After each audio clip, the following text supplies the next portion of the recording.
ठीक है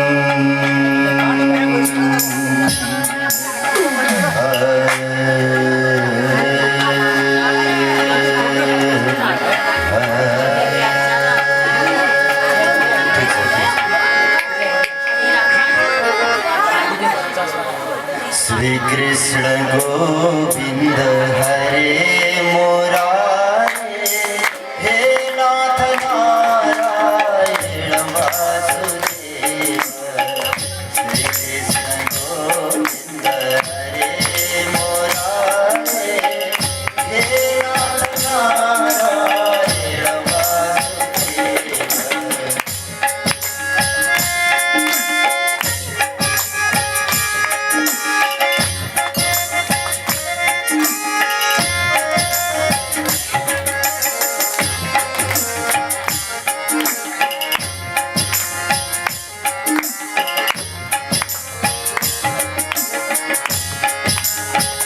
अनंत वैकुंठ मुकुंद कृष्ण अनंत वैकुंठ मुकुंद कृष्ण गोविंद दामोदर माधवेति गोविंद दामोदर माधवेति श्री कृष्ण गोविंद हरे मुरारे हे नाथ नारायण वासुदेव श्री कृष्ण गोविंद हरे मुरारे हे नाथ नारायण वासुदेव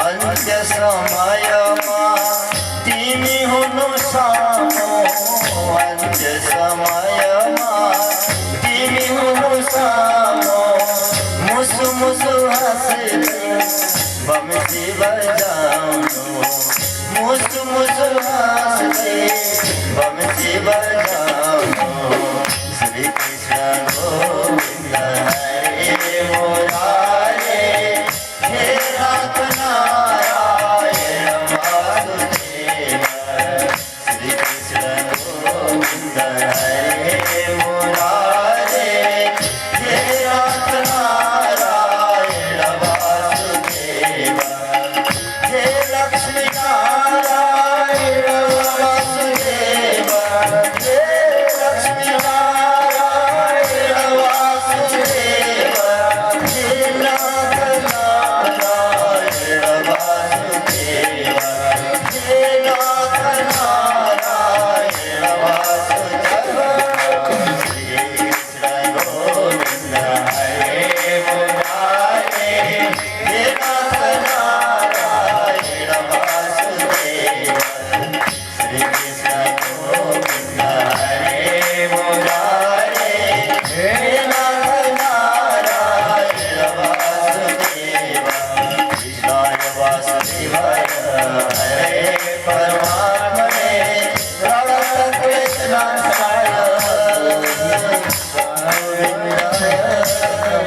नमो नमः गोविंद भगवान को लक्ष्मी नारायण भगवान को भागवत भगवान को व्यास गुरुदेव को आज कर्ता को समस्त कुल पितृदेव को जय श्री राधे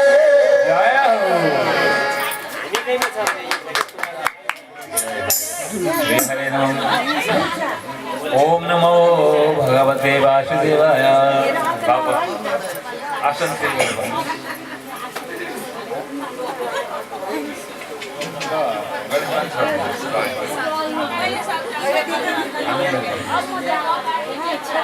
श्री हरे नमो नमः भक्ति रस जाता भाई सब जिते से कृष्णा भक्ति मनोगे निज लोक परे देता भगवान भगवत माली गणेशन पीतवास मनोहर कांची कला परो मनीरो दशम कोट कुंडलः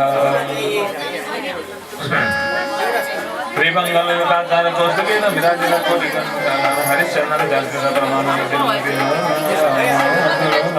आदिदेश जगदान विदयान गुणांच वैकुंठ वासिनो यच बेटवादाय तत्कदा सदे पेणसुंटिना सदा जय राघव चूर्ण परशुनम निष्ठा मोहशांग परमतस्वाचमुदानां जद्विहगे विस्मृतै संगमया पतनार्धवट्मने अलौकिको यमनिमाननीश्वर सप्ताह धर्मोदकलो मोदिविलोकितमया मुड़ा सदाये वसुपंसुणोस सर्वे विनिष्ठापनता भवन्ते अतो निलोके ननुनास्ति किञ्चित् चित्तस्य श्रोताय करो पवित्रम् अदौगपितं शकरं तथैव कथा समानो विनास्ति वाचन के विशुद्धं वदन्तु मह्यं सप्ताहयज्ञेन कथामयेन विपालोभिर्लोकहितं विचार्य प्रकीया प्रकाशिता कोऽपि नवीन मार्गमारोचो हे मानवा पापकृतस्तु सर्वदा सदा दुराचारता विभागता दुरारिनन्द कुटिलाश्च कामिनः सप्ताहयज्ञेन कणो पुनन्दुरे सत्येन हीन पितृमातृदोषका कृष्णात्मलाचावधर्मव्यता एदाम्बिका मत्शरणो विहिंसका सप्ताहयज्ञेन कणो पुनन्दुरे पंचोग्र पापा सर्वधारणे पुरा पिशाचाय हृदयाचे ब्रह्मस्य पृष्ठं विचार करणे सप्ताहयज्ञेन करो पुनन्दिरे कायेन वाचा मनसा विपाकं नित्यं प्रकुर्वन्ति सताहतेन परस्य पृष्ठं मलिना दुराशया सप्ताहयज्ञेन करो पुनन्दिरे अत्र ते कीर्तिष्यामि इतिहासं पुरातनं यशश्रणमात्रेण पापानि प्रजायते तुङ्गभद्रातटे पूर्वमवतमोत्तमं यत्र वर्णसधर्मेण सत्यसत्कर्म तत्र आत्मदेव पुरे तस्मिन् सर्वदेव विशारद श्रुतमादिशनिर्णयतो द्वितीयैर्वस्त्र भिक्षकोऽपि तु कार्मुक्य तत्प्रियतुल्यनिष्ठः शोभाभ्यासं दालित्यं सुन्दरी सुकुलो भव लोकवार्तादाक्रूरपायसो बहुजलजुगा सुराचक्रे कृतेषु कृपणाकरः प्रिय एवं निवसतो ब्रह्मर्दं पत्वरुमणानय अर्थकामस्तयोराशान् सुखाय ध्यादिगं पश्चाद्धर्मसमारम्भः स्थाप्यं सन्तानहेतवे गोभूहिरण्यवासां दीनभूयक्षुतं धनार्थधनमात्रेण ताप्यं नित्यं तथापि च न पुत्रो न पिवा पुत्रो ततश्चिन्तातो एकदा तु विरागदुःखा गृहं प्रदापनं गतं मध्याह्ने तु हितादातडागे मूर्तां तत्रैव शून्यशिखरिराग्रः निशाप्यं नरं तञ्जो युतादकमलिकं न तञ्च पालयोस्तत्र निशन्ति संस्कृतपरा हरिशरण ये प्रभु मैले बोलिरहेको छु हजुरहरूको पालो होइन नि त अहिले मेरो पालो हो नबोली हुँदैन भने म एकदिन चुप लाग्छु तपाईँहरू बोल्नुहोस् ल होइन भने त बढी हल्ला हो एकदा तुझ्यातो गृहे देवदापनं गतः मताने दुर्जनता तडागासंवेगः चित्तादलं विषाणस्तु प्रसादुखेन दर्शितः मुहूर्तात् तत्रैव सन्न्यासिकरिदाग्रः निष्ठाप्येतदनं तं दुर्प्रीतो यादक्षान्तिकं न तापादयतस्य निशा शान्ता संसर्षितः यतिर्वाच कथं रोगेषु विप्रक्तं काते चिंता बलियेश बततां सतरं मह्यं शशदुःखशिखारणं ब्राह्मणो वच इमे सेतुके पुरुपापेन सञ्जितं मदीयपुरुजातोयं मुखमुखवर्णो सुमुखान्दते तदा नैव द्वेधन्ति पिता देवजिदातया प्रादातुकेन स्वर्णो प्राणदेवं महागतः जिज्ञेविदं प्रजाहीनं दिव्यं च प्रजाविना विदनं धनं पत्यं देकलं सन्ततिना पाल्यते मया धेनु सा बन्ध्या सर्वदा भवे यो मया रूपिता वृक्षापि बन्ध्यात्मासे यत्फलं विहार यतं शीघ्रं दंश विशुष्यते निर्भाग्यशान बन्ध्यश किमतो जीवितेन मे इत्थदासरोतो चै तथा दशमिते चित्तं करुणाभुगरेशे तद्बालाक्षसम्मलवासयामाशे भगवान् सर्वगतमयि पश्चात् दिव्रचुमुचेशविस्तरं यतिर्वाच मुञ्चागानपजारूपं बलिष्ठकर्णोदते असाध्य हल्ला गरे लाउनु त्यहाँ बाहिर बसेर गराउनु पर्यो विवेकं समासं गतं तद् संसारवासना मैले भने सुन्न बेच्छ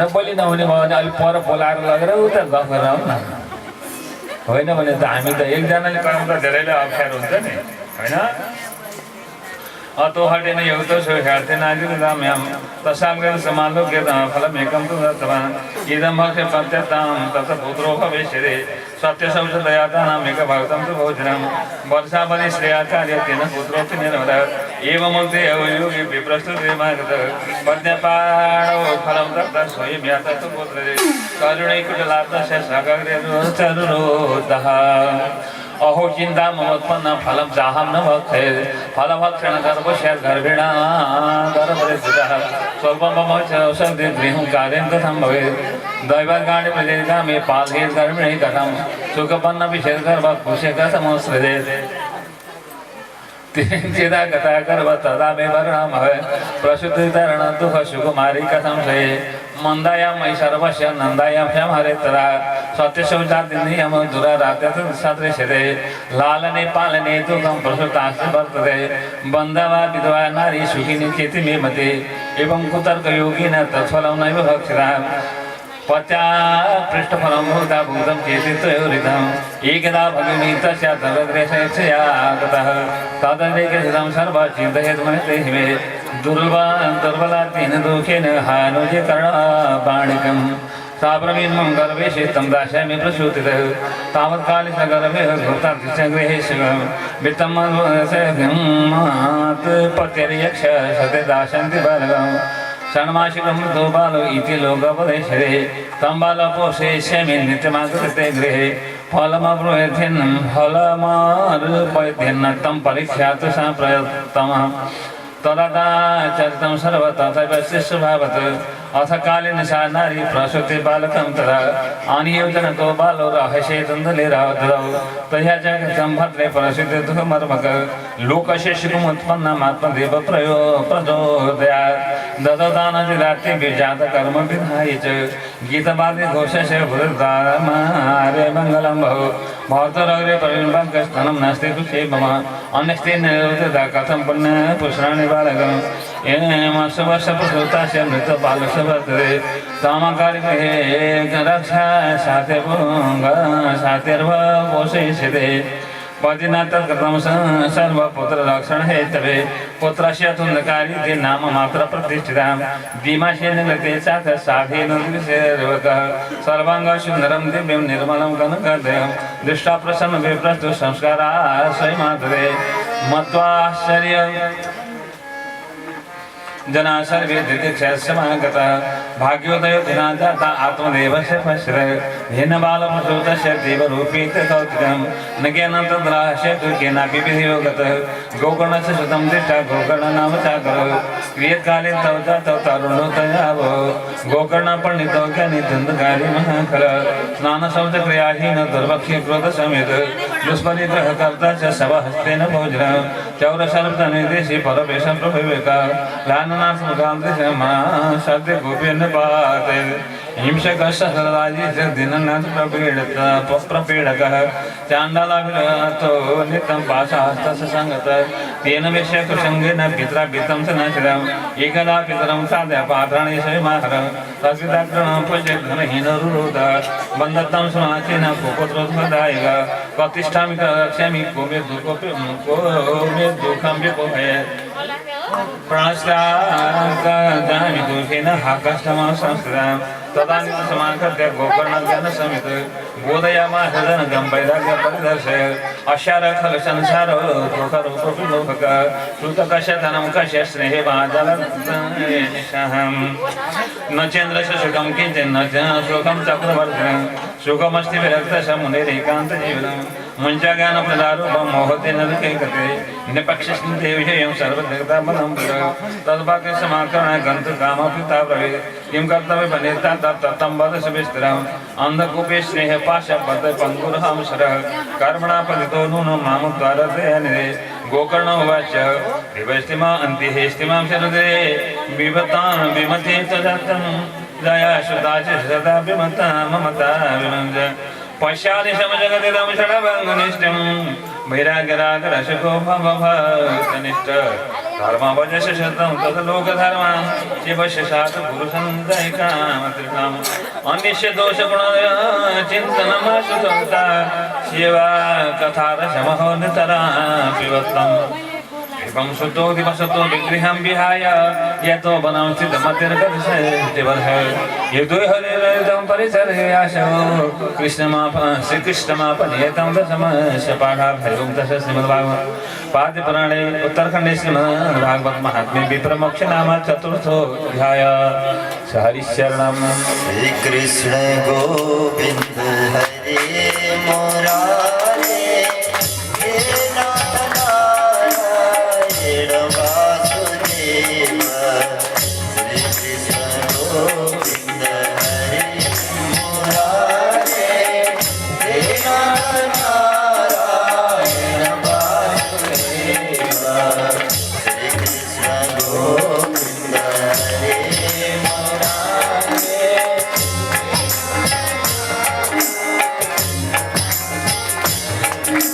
आनंद वैकुंठ मुकुंद कृष्ण आनंद वैकुंठ मुकुंद कृष्ण गोविंद दामोदर माधवेति गोविंद दामोदर माधवेति श्री कृष्ण गोविंद हरे मुरारे हे नाथ नारायण वासुदेव श्री कृष्ण गोविंद हरे मुरारे हे नाथ नारायण वासुदेव हे लक्ष्मी नारायण वासुदेव हे लक्ष्मी नारायण वासुदेव हे नाथ नारायण वासुदेव हे नाथ नारायण वासुदेव श्री कृष्ण गोविंद हरे मुरारे हे नाथ नारायण वासुदेव श्री कृष्ण गोविंद हरे मुरारे हे नाथ नारायण वासुदेव कृष्णाय वासुदेवाय हरे परमात्मने प्रणतकृष्णाय गोविंदाय नमो गोविंद भगवान को लक्ष्मी नारायण भगवान जय हो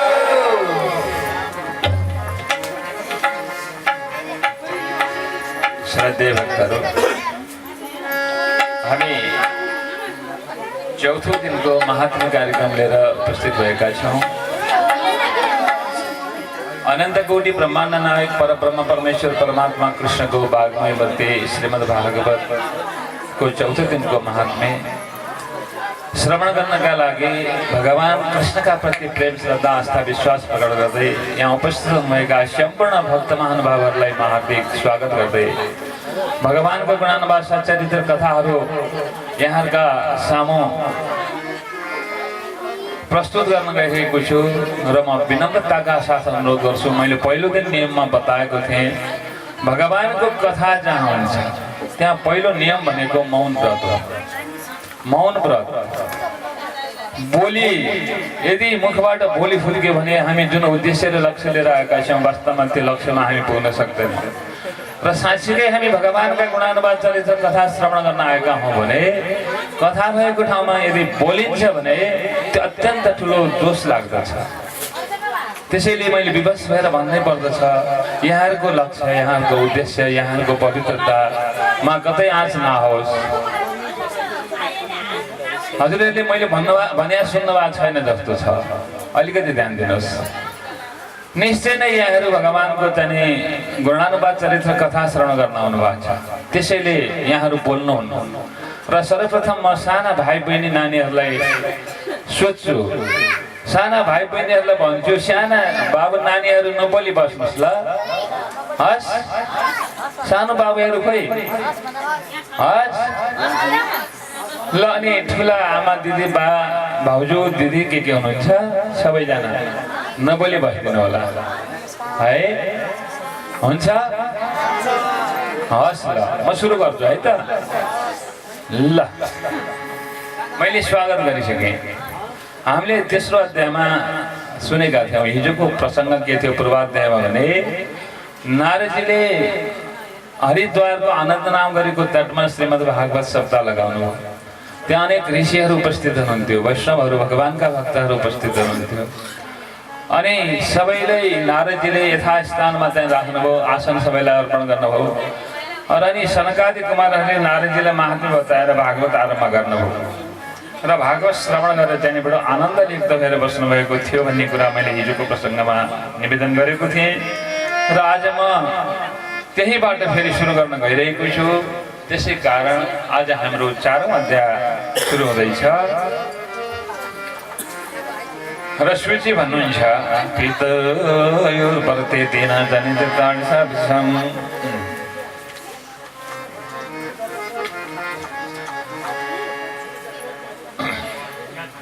सुतोवाच अथ व्यासमिति दृष्टभक्ति अलौकिकीं निजलोक परित्यज्य भगवान् भक्तवत्सल। हेर्नुहोस् पहिलो श्लोकले के भनेको छ, भागवत श्रवण गर्न उपस्थित भएका सम्पूर्ण भक्तहरूको त्यो भक्ति देखेर, भगवानका प्रति प्रेम श्रद्धा आस्था विश्वास भक्ति देखेर भगवान आफ्नो लोक वैकुण्ठ धाममा बस्न सक्नु भएन, तत्क्षण नै भक्तहरूको हृदयमा आएर त्यहाँ निवास गर्नुभयो, अर्थात् भागवतलाई आएको ठाउँमा आउनुभयो। किन? सबै भक्तहरूलाई करुणा गर्नका लागि, अनुग्रह गर्नका लागि, सबै भक्तको कल्याण गर्नका लागि। त्यसैले हामीले पनि यहाँ भगवानलाई आह्वान गरिसकेका छौँ।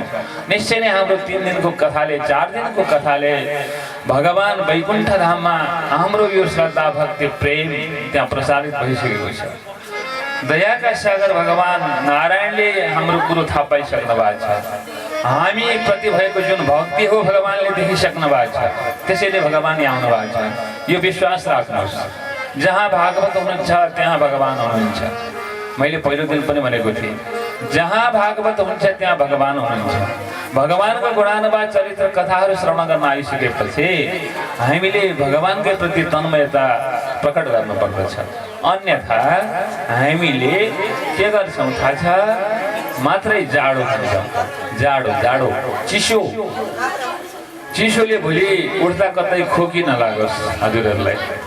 भगवानका भजनमा अर्थात् कथामा रमनुभयो भने त कुनै बाधा गर्दैन नै, होइन भने चिसो मात्रै खाइन्छ प्रभु। त्यसैले हल्ला नगरिदिनुहोस् ल। अनि यसरी चाहिँ भगवान वैकुण्ठ धाममा रहन सक्नु भएन। जहाँ भागवत लगाउनु भएको थियो नारदजीले अलौकिक भक्ति देखेर निज लोक परित्यज्य भगवान भक्तवत्सल। के का लागि आउनुभयो भगवान?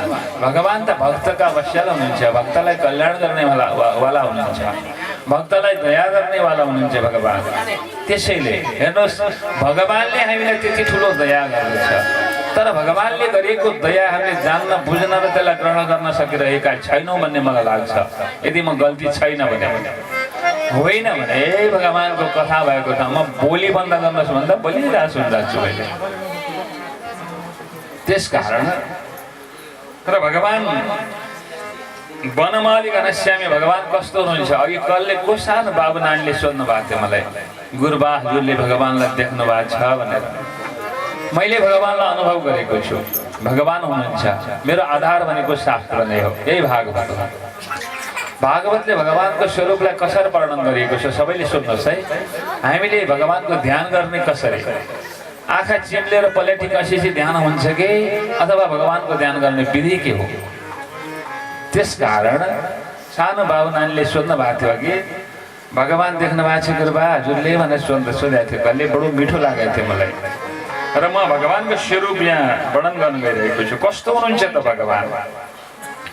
वनमाली घनश्याम, आकाशको जस्तो, मेघको जस्तो अर्थात् आकाश जस्तो रूप हुनुभएको, वनमालाले शोभायमान हुनुभएको, पीताम्बर वस्त्र, पीताम्बरको धोती धारण गर्नुभएको, लगाउनु भएको, अत्यन्त सुमनोहर, देख्दै आनन्द लाग्ने, अनि अनेक किसिमका मुकुट, किरीट, कुण्डल, मुकुटहरूले युक्त भएको, त्रिभम्ब लक्ताक्षर कौस्तुभेन विराजिता, कस्तुभ मणि आदिले युक्त हुनुभएको, अत्यन्त सुशोभित हुनुभएको, अत्यन्त सुशोभायमान देख्नु भएको, कोटि मन मथला बन्यो हरिश्चन्दन चर्चित रे, कोटि कोटि सूर्यको जस्तो तेज हुनुभएको, अत्यन्त सुन्दर त्यस्तो स्वरूप छ भगवान। र नि परम आनन्द चिन्ह मूर्ति मधुरो मुरलीधर, भगवानको स्वरूप कस्तो हो भने देख्ने बित्तिकै बडो मनलाई आनन्द प्रदान गर्नेवाला भगवानको स्वरूप मैले वर्णन गरेँ। हेर्नुहोस्, भगवानको स्वरूपलाई या त हामीले फोटोमा देख्नु पर्यो, भगवान कृष्णको फोटो छ नि हौ, फोटोमा देख्यो भने त्यही स्वरूपको कल्पना गर्ने हो, या त शास्त्रले भगवानको चाहिँ स्वरूप जस्तो वर्णन गरेको छ त्यही स्वरूपको हामीले चिन्तन गर्ने हो, ध्यान गर्ने हो भगवानको स्वरूप। र कतै त्यो सानो बाबु नानीहरूले साँच्चीकै तिनीहरूको सोधाइमा अत्यन्त चाहिँ म प्रभावित थिएँ कि, त्यसैले म यो कुरो बताउँदैछु विशेष जोड गरेर। र जुन शास्त्रले बतायो, भागवतले बतायो भगवानको स्वरूप, त्यो स्वरूप हो भगवानको। हामीले त्यसैलाई विश्वास गर्न पर्दछ, किनभने शास्त्रले जे भनेको छ त्यही नै विश्वास गर्ने हो। अनि अविवेश सबक्तानाम हृदय निर्मलानि च, किन भगवान त्यहाँ प्रादुर्भाव आउनुभयो भन्दा भगवान सबै भक्तहरूलाई कल्याण गर्नका लागि, सबैलाई उद्धार गर्नका लागि, सबैको दुःख कष्ट पाप हरण गर्नका लागि आउनुभएको हो। र वास्तवमा हामी जस्तै त्यहाँ शब्द लाग्छ रे, त्यहाँ भजन हुन्छ रे, त्यहाँ नाच्न पाइन्छ रे, अनि हल्लानी गर्न पाइन्छ रे भनेर आउनुभयो होइन भगवान। भगवान त भक्तहरूको कल्याण गर्नका लागि, उद्धार गर्नका लागि, दया गर्नका लागि भगवान त्यति दयाका खानी हुनुहुन्छ, सागर हुनुहुन्छ।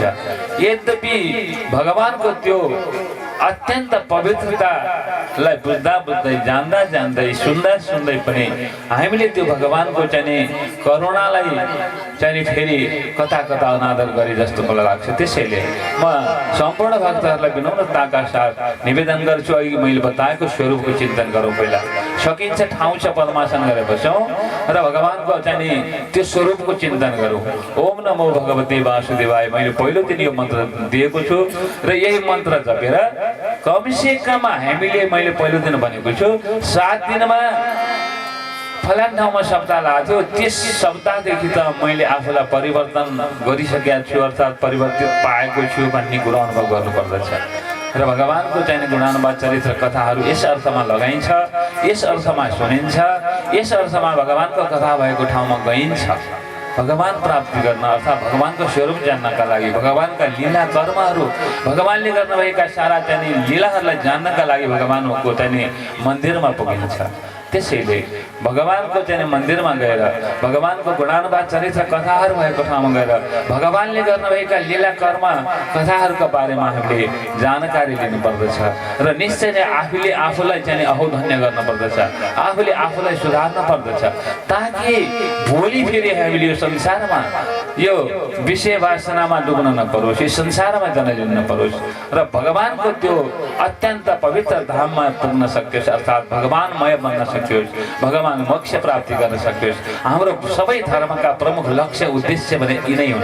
हामी यदि धर्म गर्छौँ, यज्ञ गर्छौँ, तीर्थ गर्छौँ, व्रत गर्छौँ, दान गर्छौँ, अनेक किसिमका चाहिँ सत्कर्महरू किन गर्छौँ भन्दा लोकलाई देखाउनका लागि भन्दा पनि आफ्नै कल्याणका लागि चाहिँ सर्वसबै कर्महरू गरिराखेका हुन्छौँ। त्यसैले यदि आफ्नो कल्याणको कामना चाहना राख्ने भक्तहरूले निश्चय नै भगवानका प्रति प्रेम, श्रद्धा, भक्ति, आस्था, विश्वास प्रकट गर्दै भगवानको गुणानुवाद चरित्र कथाहरू श्रवण गर्नुपर्दछ भन्ने मेरो मान्यता हो। म निवेदन गर्न चाहन्छु। अनि त यस्तो भगवान हुनुहुन्छ वैकुण्ठ वासिनो ये च वैष्णव उद्धादय, जो वैकुण्ठमा पहिल्यैदेखि गरेर जाने भगवानका पार्षदका रूपमा बस्नुभएको थियो हो। उद्धव आदि गरेका भगवानका परम भक्त पहिल्यैदेखि वैकुण्ठमा गएर भगवानका पार्षदका रूपमा वरपर चाहिँ बसेका ती उद्धव आदि गरेका वैष्णवहरू पनि भक्तहरू पनि के गरे भने जब भगवानले त्यो वैकुण्ठ धामलाई छोड्नुभयो र पृथ्वी धराधाममा आउनुभयो, जहाँ नारदजीले श्रीमद् भागवत सप्ताह लगाउनु भएको थियो, त्यो सप्ताह लगाएको ठाउँमा आएर भगवान विराजमान भइबक्स्यो र भगवानको अनुपस्थिति वैकुण्ठमा भगवान नहुने बित्तिकै उद्धव आदि गरेका भक्तहरूलाई पनि के को वैकुण्ठमा बस्न मन लाग्छ र वैकुण्ठमा रमाइलो त्यतिखेर हुन्छ जबसम्म भगवान त्यहाँ विराजमान भइबक्सन्छ। वैकुण्ठमा आनन्द त्यतिखेरसम्म हुन्छ जबसम्म भगवान वैकुण्ठमा विराजमान हुनुहुन्छ। र भगवानले नभइसकेपछि कसलाई बस्न मन लाग्छ र निश्चय नै तपाईँ भक्तहरू पनि मलाई लाग्छ यहाँ भगवानको चाहिँ प्रादुर्भाव अर्थात् भगवान आउनु भएको छ, अर्थात् भगवान हुनुहुन्छ, यहाँ भगवान स्थापित गरिएको छ, भगवान प्रादुर्भाव हुनुभएको छ भन्ने विश्वास लिएर नै यो कथा श्रवण स्थलमा आउनुभएको छ। त्यसैले तपाईँ अहो धन्य हुनुहुन्छ सबै भक्तहरू। किनभने आज हामी यहाँ जो जति आइपुगेका छौँ हामी अहो धन्य छौँ। हामीले पूर्वजन्ममा धेरै ठुलो पुण्य कार्य गरेका रहेछौँ। किन? भगवानको कथा भएको ठाउँमा जानका लागि, भगवानको कथा श्रवण गर्नका लागि पूर्वजन्ममा धेरै ठुलो पुण्य नगरिकन त्यो अवसर प्राप्ति हुँदैन। र यहाँहरू सबैले हामी सबैले के गरेका रहेछौँ भने पूर्वजन्ममा ठुलो धर्म गरेका रहेछौँ, ठुलो पुण्य गरेका रहेछौँ। त्यही कारणले आज चाहिँ जाउँ लागेर यो जाडोमा चिसोको पर्वाह नगरिकन यहाँहरू आएर चाहिँ अत्यन्त कष्टका साथ दुःखका साथ बसिदिनु भएको छ। त्यसकारण यो निश्चय नै पूर्वजन्मको चाहिँ कर्मको प्रभाव हो। र यस जन्ममा पनि हामीले फेरि कुनै भगवानका प्रति श्रद्धा, आस्था, विश्वास, भक्ति, प्रेम गर्दै अर्को जन्ममा हामीले परम गति प्राप्ति गर्न पर्दछ, अर्थात् मोक्ष प्राप्ति गर्न पर्दछ। हाम्रो प्रमुख लक्ष्य भनेको यही नै हो। र हरेक कर्म मैले अघि भने हरेक कर्म किन गरिन्छ भन्दा मोक्ष प्राप्ति नै हो। सबै किसिमका कर्महरू र नि यसरी चाहिँ वैकुण्ठ वासिनो ये च वैष्णव उद्धवादय तत्कथा श्रवणार्थ गुणरूपेण संस्थित, उद्धव आदि गरेका भक्तहरू पनि त्यही भगवानको कथा श्रवण गर्न भनेर गोप्य रूपले चाहिँ जस्तो मानिलिनुहोस् यो मण्डप बनाइएको छ। कहीँ न कहीँ भगवानको निवास छ, भगवानका भक्तहरू निवास गरेका छन्, कहीँ न कहीँ गोप्य रूपले आएर बसेका छन्। त्यसैले यो स्थल भनेको केवल भगवानका प्रति भक्ति गर्ने, श्रद्धा गर्ने, आस्था विश्वास गर्ने ठाउँ हो। र हरेक खम्बामा चाहिँ भगवानका चाहिँ पार्षदहरू, भगवानको चाहिँ भगवानहरू देवताहरूको चाहिँ विराजमान भएको ठाउँ भएको हुन्छ। त्यसैले भागवत लगाएको मन्दिरकै मात्र पनि दर्शन गर्नाले कल्पान्तर जन्मान्तरमा गरिएको पाप नाश हुन्छ। प्रभु भागवत भनेको त्यति पवित्र छ, अत्यन्त पवित्र विषय हो भागवत भनेको। हामी सामान्य रूपमा लिएका होला, यद्यपि हामीले नजानेर यसको महत्त्वलाई नबुझेर हामी त्यसो गरौँला। तथापि के हो भने भागवत जहाँ हुन्छ न हो, भागवत भएको ठाउँमा भगवानको निवास हुन्छ। जो भागवतमा आइपुग्दछ त्यो अहो धन्य हुन्छ। पूर्वजन्मको कर्मका प्रभावले, पुण्यका प्रभावले आइपुगेको हुन्छ। त्यस कारणले हामी अहो धन्य छौँ। र त्यसै गरिकन उद्धव आदि गरिकन त्यहाँ कथा श्रवण गर्न गोप्य रूपमा आएर बस्नुभएको थियो। तर त्यहाँ कस्तो अरे भने तदा जय जय रावो रस पश्च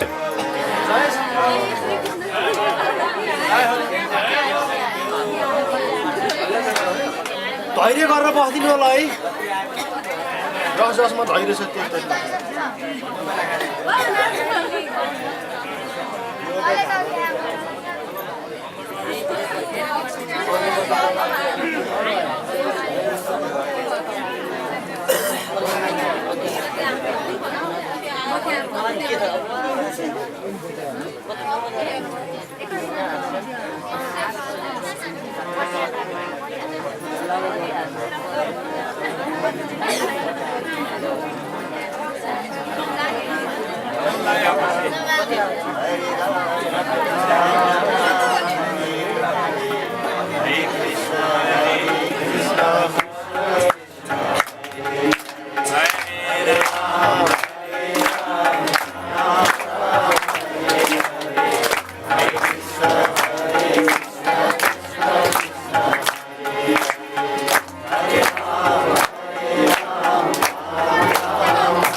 बडो मिठो हरिनाम सुन्यौँ हामी र यसरी त्यहाँ जय जयकार हुन थाल्यो अनि जय जयकार अलौकिक आनन्दले युक्त भएको कथा भयो त्यहाँ अलौकिक भनेको यो संसारमा नपाइने पुरै संसारमा नपाइने बडो आनन्दको अनुभव भयो त्यहाँ र अनि यसले सबै भक्तहरूले के गर्न थाल्यो भनेदेखि अनेक किसिमका चाहिँ लाभा अबिरहरू पर्साउन थाले शङ्खहरू बज्न थाल्यो र सबै भक्तहरू कस्ता भए भने सबै भक्तहरू जो कथा सुन्दा छला छ नि कथा सुन्दा जति उपस्थित भक्त थिए नि हे प्रभु हल्ला नगर्नुहोस् न जति भक्तहरू थिए कथा सुन्दा त्यहाँ रहेका उनीहरूले के गरेर थाहा छ सबै भक्तहरूले देह र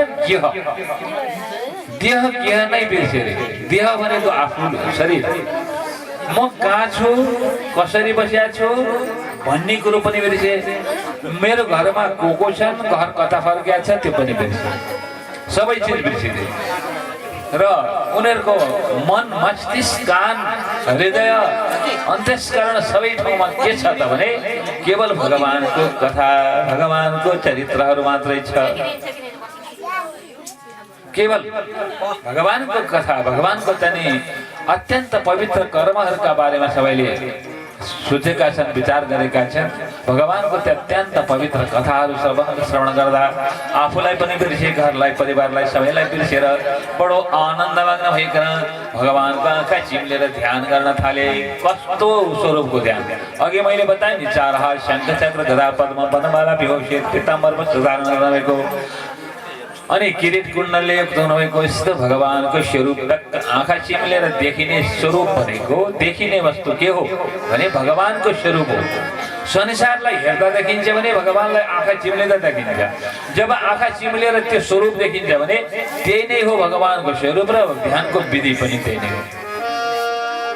त्यस कारणले र दृष्टाचतन्मया वास्तव नारद वाक्य मामृदे अनि नारदजी जो कर्ता हुनुहुन्छ नि भागवतको कर्ता नारदजीले के भन्नुभयो बडो आनन्द आयो नारदजीलाई जुन उद्देश्य र लक्ष्यका साथ भागवत लगाउनु भएको थियो ताकि सबै पृथ्वीको कल्याण सबैको कल्याण गर्ने जुन उद्देश्य र भावना राखेर छ ज्ञान वैराग्य र भक्तिको चाहिँ लक्ष्य गरिएको हो। यद्यपि तथापि के हो भने मैले भनिसकेँ अघि नै धेरै ऋषिहरू देवताहरू चाहिँ अनेक किसिमका चाहिँ वेद वेदान्त हिजो हामीले भनेका थियौँ नि होइन नदी तीर्थहरू सबै आएर बसेका छन् त्यहाँ सबैले चाहिँ त्यो भगवानको अमृतमय रसलाई पान गर्नका लागि आनन्दले चाहिँ रहेका थिए।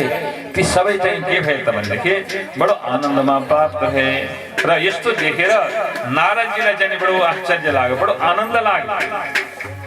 नारद वाक्यमा प्रति अलौकिकोऽयं महिमा मुनीश्वर शब्दा जन्मोदविलोकितं मया मुडा सठाये पशुपांसनोत्र सर्वेऽपि निष्पात भवन्ति। हे ऋषिश्वर हो हे सनकादि कुमार हो भागवत भनेको बडो अलौकिक रहेछ बडो धन्य रहेछ बडो पवित्र रहेछ बडो आनन्ददायक रहेछ। किन किन सोध्नुभयो नारदजीले भन्दा जति भक्तहरू छन् ती सबै कस्तो त भने बडो आनन्दमा प्राप्त भए अलौकिक आनन्द संसारमा कहिले अनुभवै गर्न सक्ने आनन्द त्यस्तो आनन्दमा प्राप्त भए। यो देखेर नारदजीलाई भागवतको ठुलो चाहिँ प्रशंसा गर्दै भन्न लाग्नुभयो महिमा मुनीश्वर सप्ताह जन्मोदविलोकितं मया र मैले यो सप्ताह भनेको कुरो अत्यन्त पवित्र माने हे ऋषिश्वर हो र जसरी तपाईहरुले मलाई अनुग्रह गर्नुभयो मुडा सठाए पशुपंक्षी सर्वे विषय निष्पावता भवन्ते जो मूढ छन् अज्ञानी छन् पशु छन् पंक्षी छन् तापनि भागवतको श्रवणले सबै निष्पाप हुन पुगेका छन् निष्पाप हुँदा रहेछन्। धन्य हो भागवत त्यसैले पढौं पढौं भागवत सारा आखिरमा लाउने छ यसले।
यसरी अत्यन्त आनन्दले रहेको पशु पंक्षीहरू पनि निष्पाप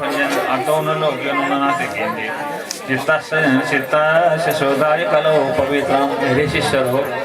मलाई के लाग्छ भने भागवत यो तिनै लोकमा भागवत भन्दा पवित्र अरू कुनै ग्रन्थ छैन अरू कुनै यज्ञ छैन अरू कुनै तीर्थ छैन जसले सारा चित्तलाई चाहिँ पवित्र गर्ने अर्थात् मन मस्तिष्क अर्थात् अन्तःकरणलाई पवित्र गर्ने एउटै साधन हो त्यो भनेको भागवत हो। जसले भागवत श्रवण गर्छ न संसारमा मैले हिजो पनि निवेदन गरेको थिएँ नौलो लागेको थियो होला यहाँलाई जसले भागवत श्रवण गर्दछ एक पटक समग्र 7 दिनको नियमले श्रवण गर्दछ भने त्यसको त लेखाजोखा गरेर 7 दिनै छैन, अथवा एक दिन एक अध्याय आधा अध्याय अथवा 1 श्लोक 2 श्लोक अथवा 1 श्लोक आधा श्लोक 1/4 श्लोक मात्रै श्रवण गरेछ भने पनि श्रद्धा भक्ति विश्वास प्रेमले श्रवण गरेको छ भने त्यो निष्पाप हुन्छ। भागवत श्रवण गर्दा हेर्नुहोस् कति पवित्र छ भागवत। भागवतको पवित्रता जति बखान गरे पनि सकिँदैन प्रभु। यो मैले अघि भने जस्तै केवल अनुभव गर्नेले भागवतको पवित्रता, यसलाई श्रवण गर्ने, मनन गर्ने र निधिध्यासन गर्ने। मनन भनेको के गर्ने भने भागवतमा पण्डितजीले गुरुजीहरूले यस्तो यस्तो बताउनु भएको थियो भनेर विचार गर्ने र निश्चय नै आफूलाई विश्वास लाग्यो श्रद्धा लाग्यो भने अनि त्यसलाई व्यवहारमा लागू गर्ने। त्यसरी भागवतको पवित्रता छ। अधौगको विध्वंस गरौँ तथैव र सबै कथा समानम भविनास्ति चान्नम। यो भागवत कथा भन्दा यो संसारमा अरू केही पनि छैन। र फेरि सुनौँ के विशुद्धन्ति वदन्त मह्यं सौता यज्ञेन कथामयेन। भागवत श्रवण गर्दा को मान्छे शुद्ध हुन्छ भनेर सोध्नुहुन्छ यहाँ फेरि। कृपा लोकहितम विचार्य प्रकाशिता कोपी नवीन मार्ग। भागवत भन्दा अरू कुनै त्यस्तो मार्ग छ कि अथवा कुनै त्यस्तो शास्त्र छ कि कुनै त्यस्तो पुण्य कार्य छ कि छ भने एक कुमारजी हो, सनकादि कुमार हो, मलाई त्यो बताइदिन अब। र मेरा विचारमा भागवत भन्दा पवित्र ग्रन्थ अरू केही पनि छैन, पवित्र कर्म अरू केही पनि छैन। एक पटक भागवत श्रवण गर्यो भने ऊ कल्पान्तरसम्म बडो आनन्दमय जीवन अर्थात् आनन्दमय लिएर रहन सक्दछ।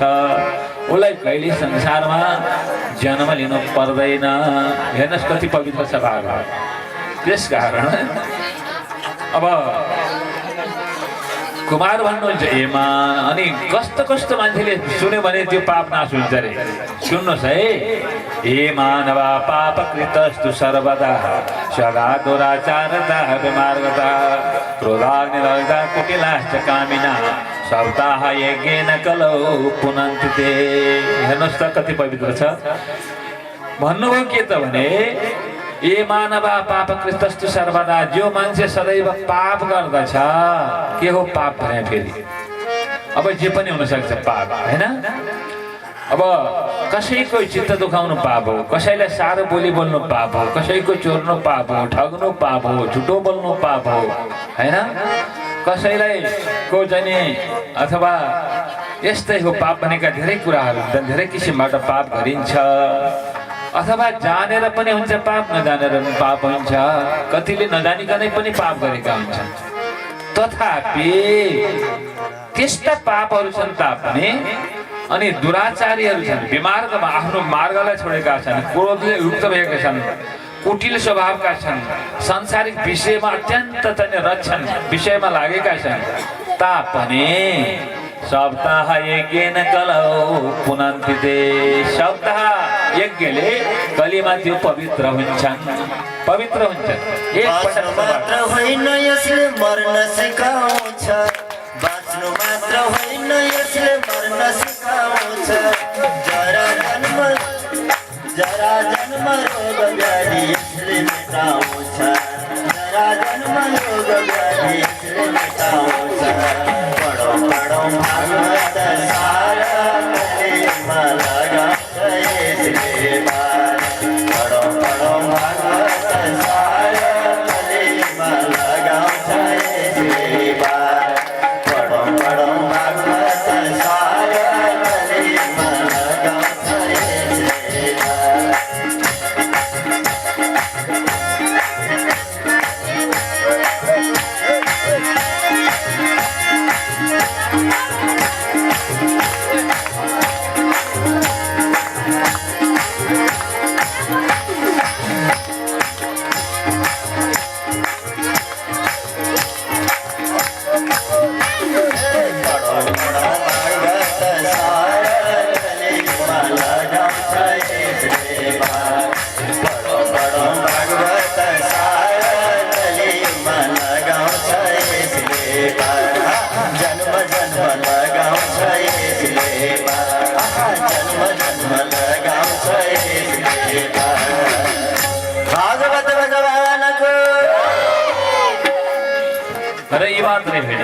येन हेना पितृमातृदूषका कृष्णकुलाचार अधर्मवर्जित एदाम्बिकामा शरणो विहिंसकः सप्ताह यज्ञेन कलौ पुनन्ति ते। जो मत्सर छन्, दाम्भिक छन्, घमण्डी छन्, हिंसक छन्, अधर्मी छन्, धर्मबाट वर्जित छन्, धर्म गर्न नसक्ने छन्, आफ्ना नियम आचारहरूलाई चाहिँ छोडेका छन् अथवा नियम आचारबाट चाहिँ भ्रष्ट भएका छन् तापनि त्यस्ता व्यक्तिहरूले पनि भागवत श्रवण गर्यो भने ती परम गति पुग्दछन्, ती पवित्र हुन्छन्, सारा पाप नाश हुन्छ। जानेर गरिएको नजानेर गरिएको यी थोरै होस् धेरै होस् जस्तोसुकै पाप किन नहोस् त्यो पाप नाश हुन्छ केले भागवत श्रवण गर्नाले। त्यसैले पढ पढ भागवत सारा कलियुगमा लगाउँछ यसले बाण। पढ पढ भागवत सारा कलियुगमा लगाउँछ यसले बाण। पढ पढ भागवत सारा कलियुगमा लगाउँछ यसले बाण। पढ भागवत सारा कलियुगमा लगाउँछ यसले बाण।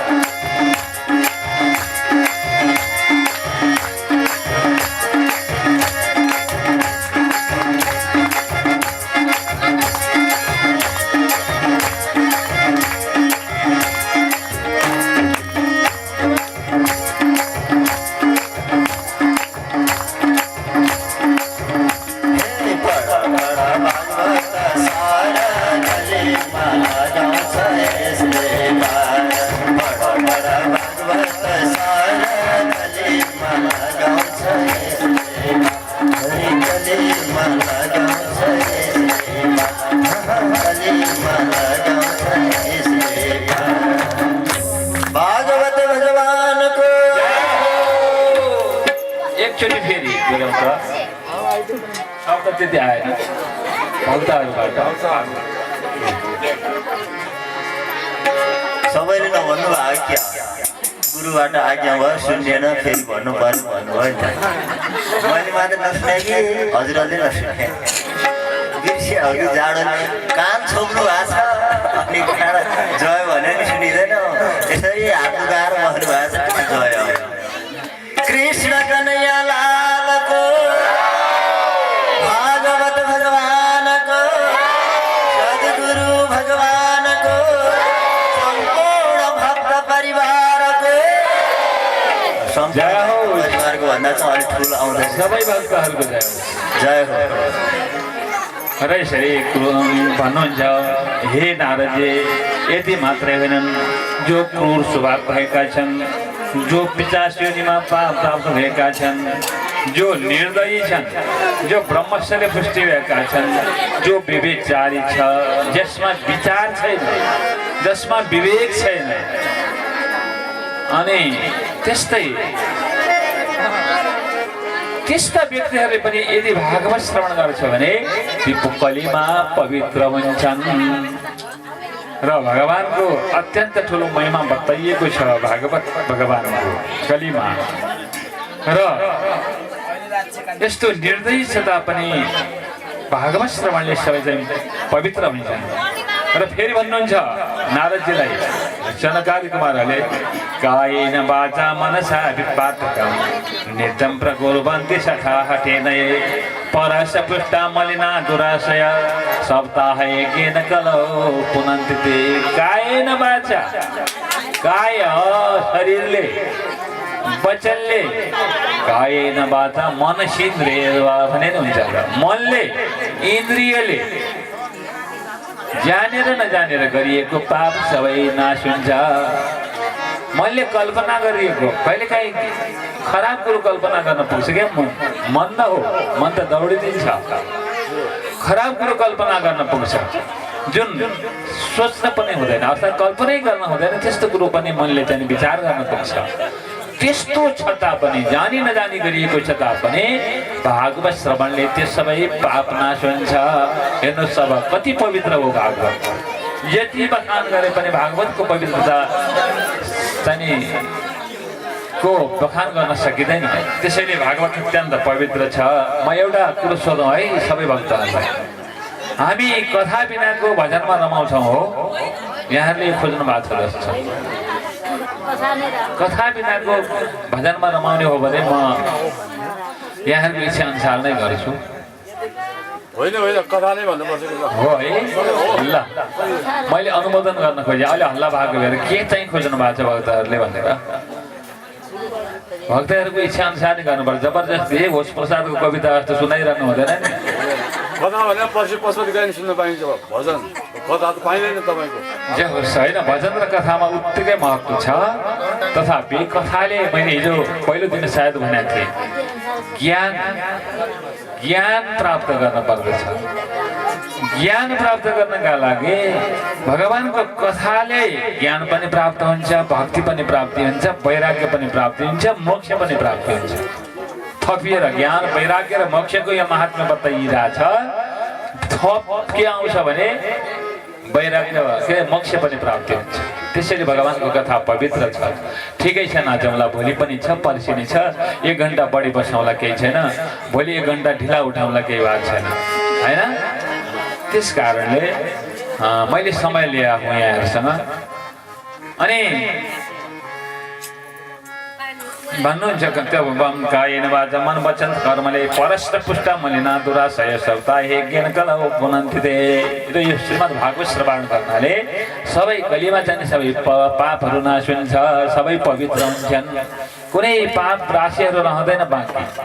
त्यस कारणले भन्नुहुन्छ र यी कुराहरू बताउनु भयो।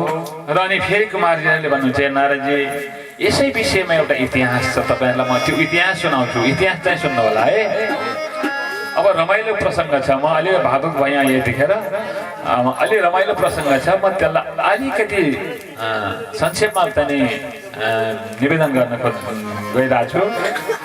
तर रमाइलो प्रसङ्ग छ। अब यहाँहरूको इच्छा अनुसार भन्दै जाउँ, कतिको ध्यान दिनुहुन्छ यहाँले त्यो अनुसार म थाहा पाउँछु कि कसले कसरी सुनेको छ, कति ध्यान दिएको छ, कति लिएको छ, कति ग्रहण गरेको छ, कति उडाएको छ, मैले थाहा पाइरहेको छु। भागवत भन्ने पुराण भन्नेमा त्यति क्षमता हुनु पर्दछ। को भक्तले कसरी श्रवण गरेको छ भन्ने कुरो थाहा पाएन भने उसले भागवत नभन्दा हुन्छ, अर्थात् पुराण भन्न सक्दैन। किन भने होस प्रसादको कविता फलाके नि फलाके त हुँदैन। त्यस कारण भक्तहरूको इच्छा अनुसार गर्नुपर्दछ। यहाँहरूलाई मैले जान्दैछु, बुझ्दैछु, बडो भक्ति गर्नुभएको छ, प्रेम प्रकट गर्नुभएको छ, मैले बुझाएको छु, सबैलाई थाहा पाएको छु मैले। र यहाँहरूको भक्ति देखेर मलाई बडो आनन्द आएको छ। र यो सौभाग्य आज प्राप्त भएको छ नि, यहाँहरू यत्रो मान्छेहरूको अगाडि, भक्तहरूको अगाडि मैले हजुरहरूलाई चाहिँ यो कथा भन्न पाउन हो सौभाग्यकै कुरो हो। म आयोजक बाला पनि धेरै धेरै धन्यवाद दिन चाहन्छु, किनभने मलाई आमन्त्रण गरेर यो अवसर प्रदान गर्नुभयो।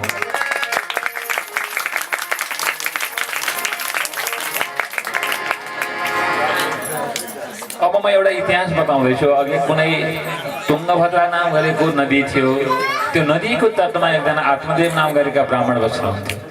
उनको पत्नीको नाम धुन्धुली थियो। अब रमाइलो प्रसङ्गतिर गएको छु है, म हल्ला धेरै नगर्नुहोस्, अलिअलि हाँस्नुहोस्, आफन्तै हाँस्न मन लाग्यो भने, होइन भने चुप लाग्नुहोस्, हल्ला चाहिँ नगर्नुहोस् है। आत्मदेव नाम गरेका ब्राह्मण हुनुहुन्थ्यो, उनको धुन्धुली नाम गरेकी पत्नी थिइन्। ती दुई बुढाबुढी बडो प्रेम थियो। तर बुढीको स्वभाव कस्तो थियो थाहा छ? कस्तो? म एउटा फेरि बाहिरी दृष्टान्त ल्याउँछु है। धुन्धुलीको स्वभावका बारेमा एउटा दृष्टान्त भन्न गइरहेको छु। अनि एउटा आत्मपुरा नाम गरेका अर्का ब्राह्मण थिए। ती ब्राह्मण कस्ता थिए भने भगवानका परम भक्त। गृहस्थीले अतिथि सत्कार नगरिकन खान हुन्न भन्ने मान्यता राख्दथे। अतिथि भने थाहा छ? पाहुना हो, पाहुना। पाहुनालाई घरमा भोजन नगराइकन, नखाइकन आफू नखाने ती आत्मपुरा नाम गरेका ब्राह्मण। एक दिनको कुरो हो, पाहुना आएन छ। पाहुना नआएपछि ती ब्राह्मण बडो खिन्न भएछ। हेर, गृहस्थीको घरमा पाहुना नआइकन आफूले मात्रै खानु भनेको त त्यो खाइ होइन भन्ने विचार लागेछ। र 2-3 बजेसम्म दिनको कुरे ब्राह्मणले कोही पाहुना आएनन्। बुढीलाई भने, ए बुढी, तिमी हेर, अब पाहुना आउन सक्छन्, म खोजेर ल्याउँछु। चामल कुट, धान कुटेर चामल बनाएर राख, तिमी भान्साको तयारी गरेर बस्छ, म पाहुना खोजेर ल्याउँछु भनेर निक्ले बिचरा।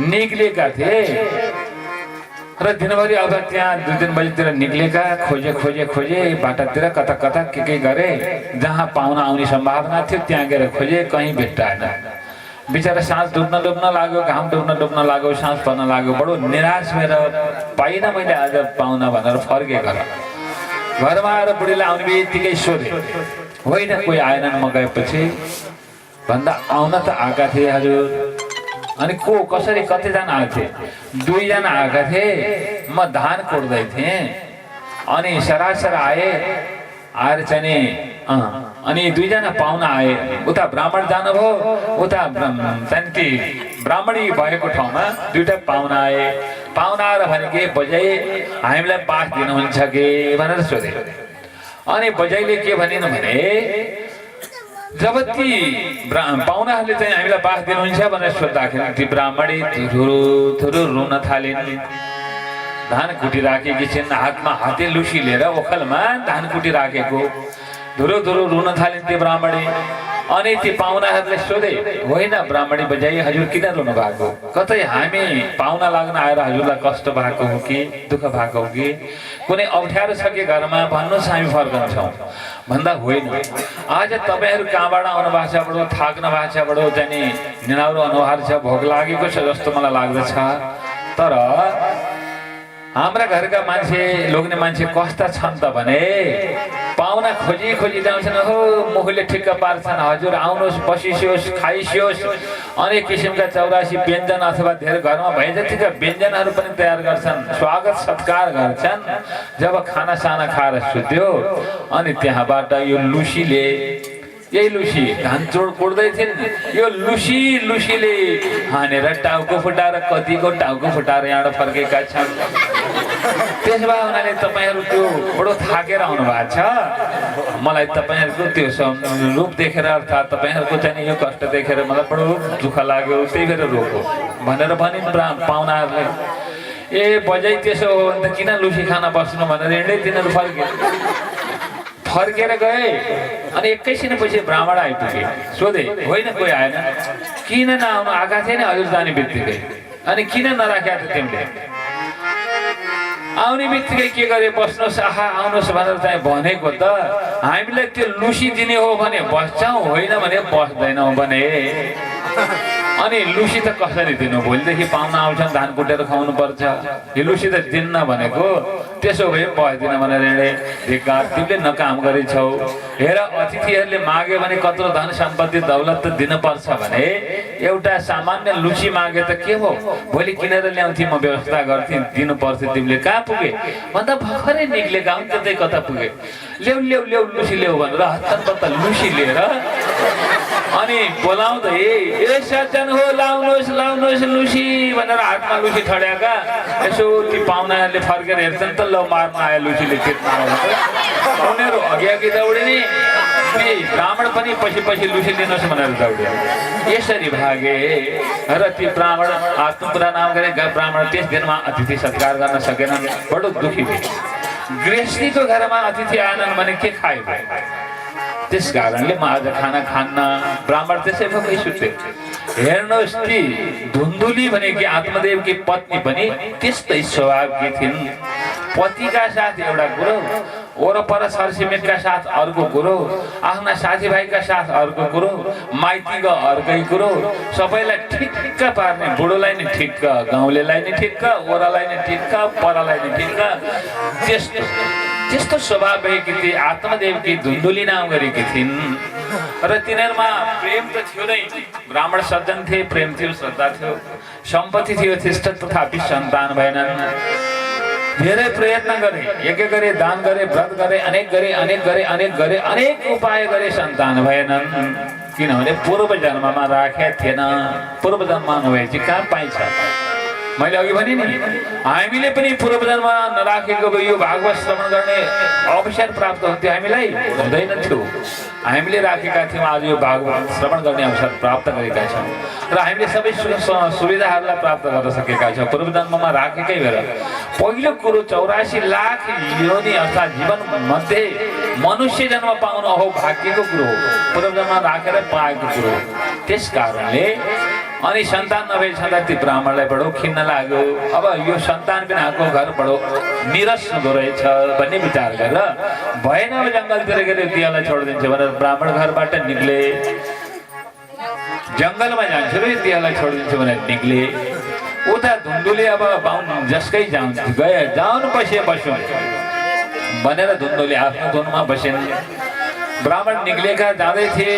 12 बजेको टाइम समय थियो। एउटा जलाशयदेखि त्यहाँ गएर चाहिँ यसो जेलसल खायो भने असाध्यै थकाइ लाग्यो, गर्मी छ। एउटा वृक्षका फेद मुनि गएर त्यो जल खाँदै रहेछन्। जल खाएर त्यो वृक्षका फेद मुनि बसे। त्यही बाटो एउटा योगी सन्यासी आइपुगे र अनि ब्राह्मण सुख रोएर बसिया देखे थिए। अनि सोधे त्यो व्यक्तिले, होइन ब्राह्मणदेव तपाईँ किन रोनुहुन्छ, के कारणले दुखी हुनुहुन्छ तपाईँ भन्दा तपाईँलाई भनेर के अर्थ?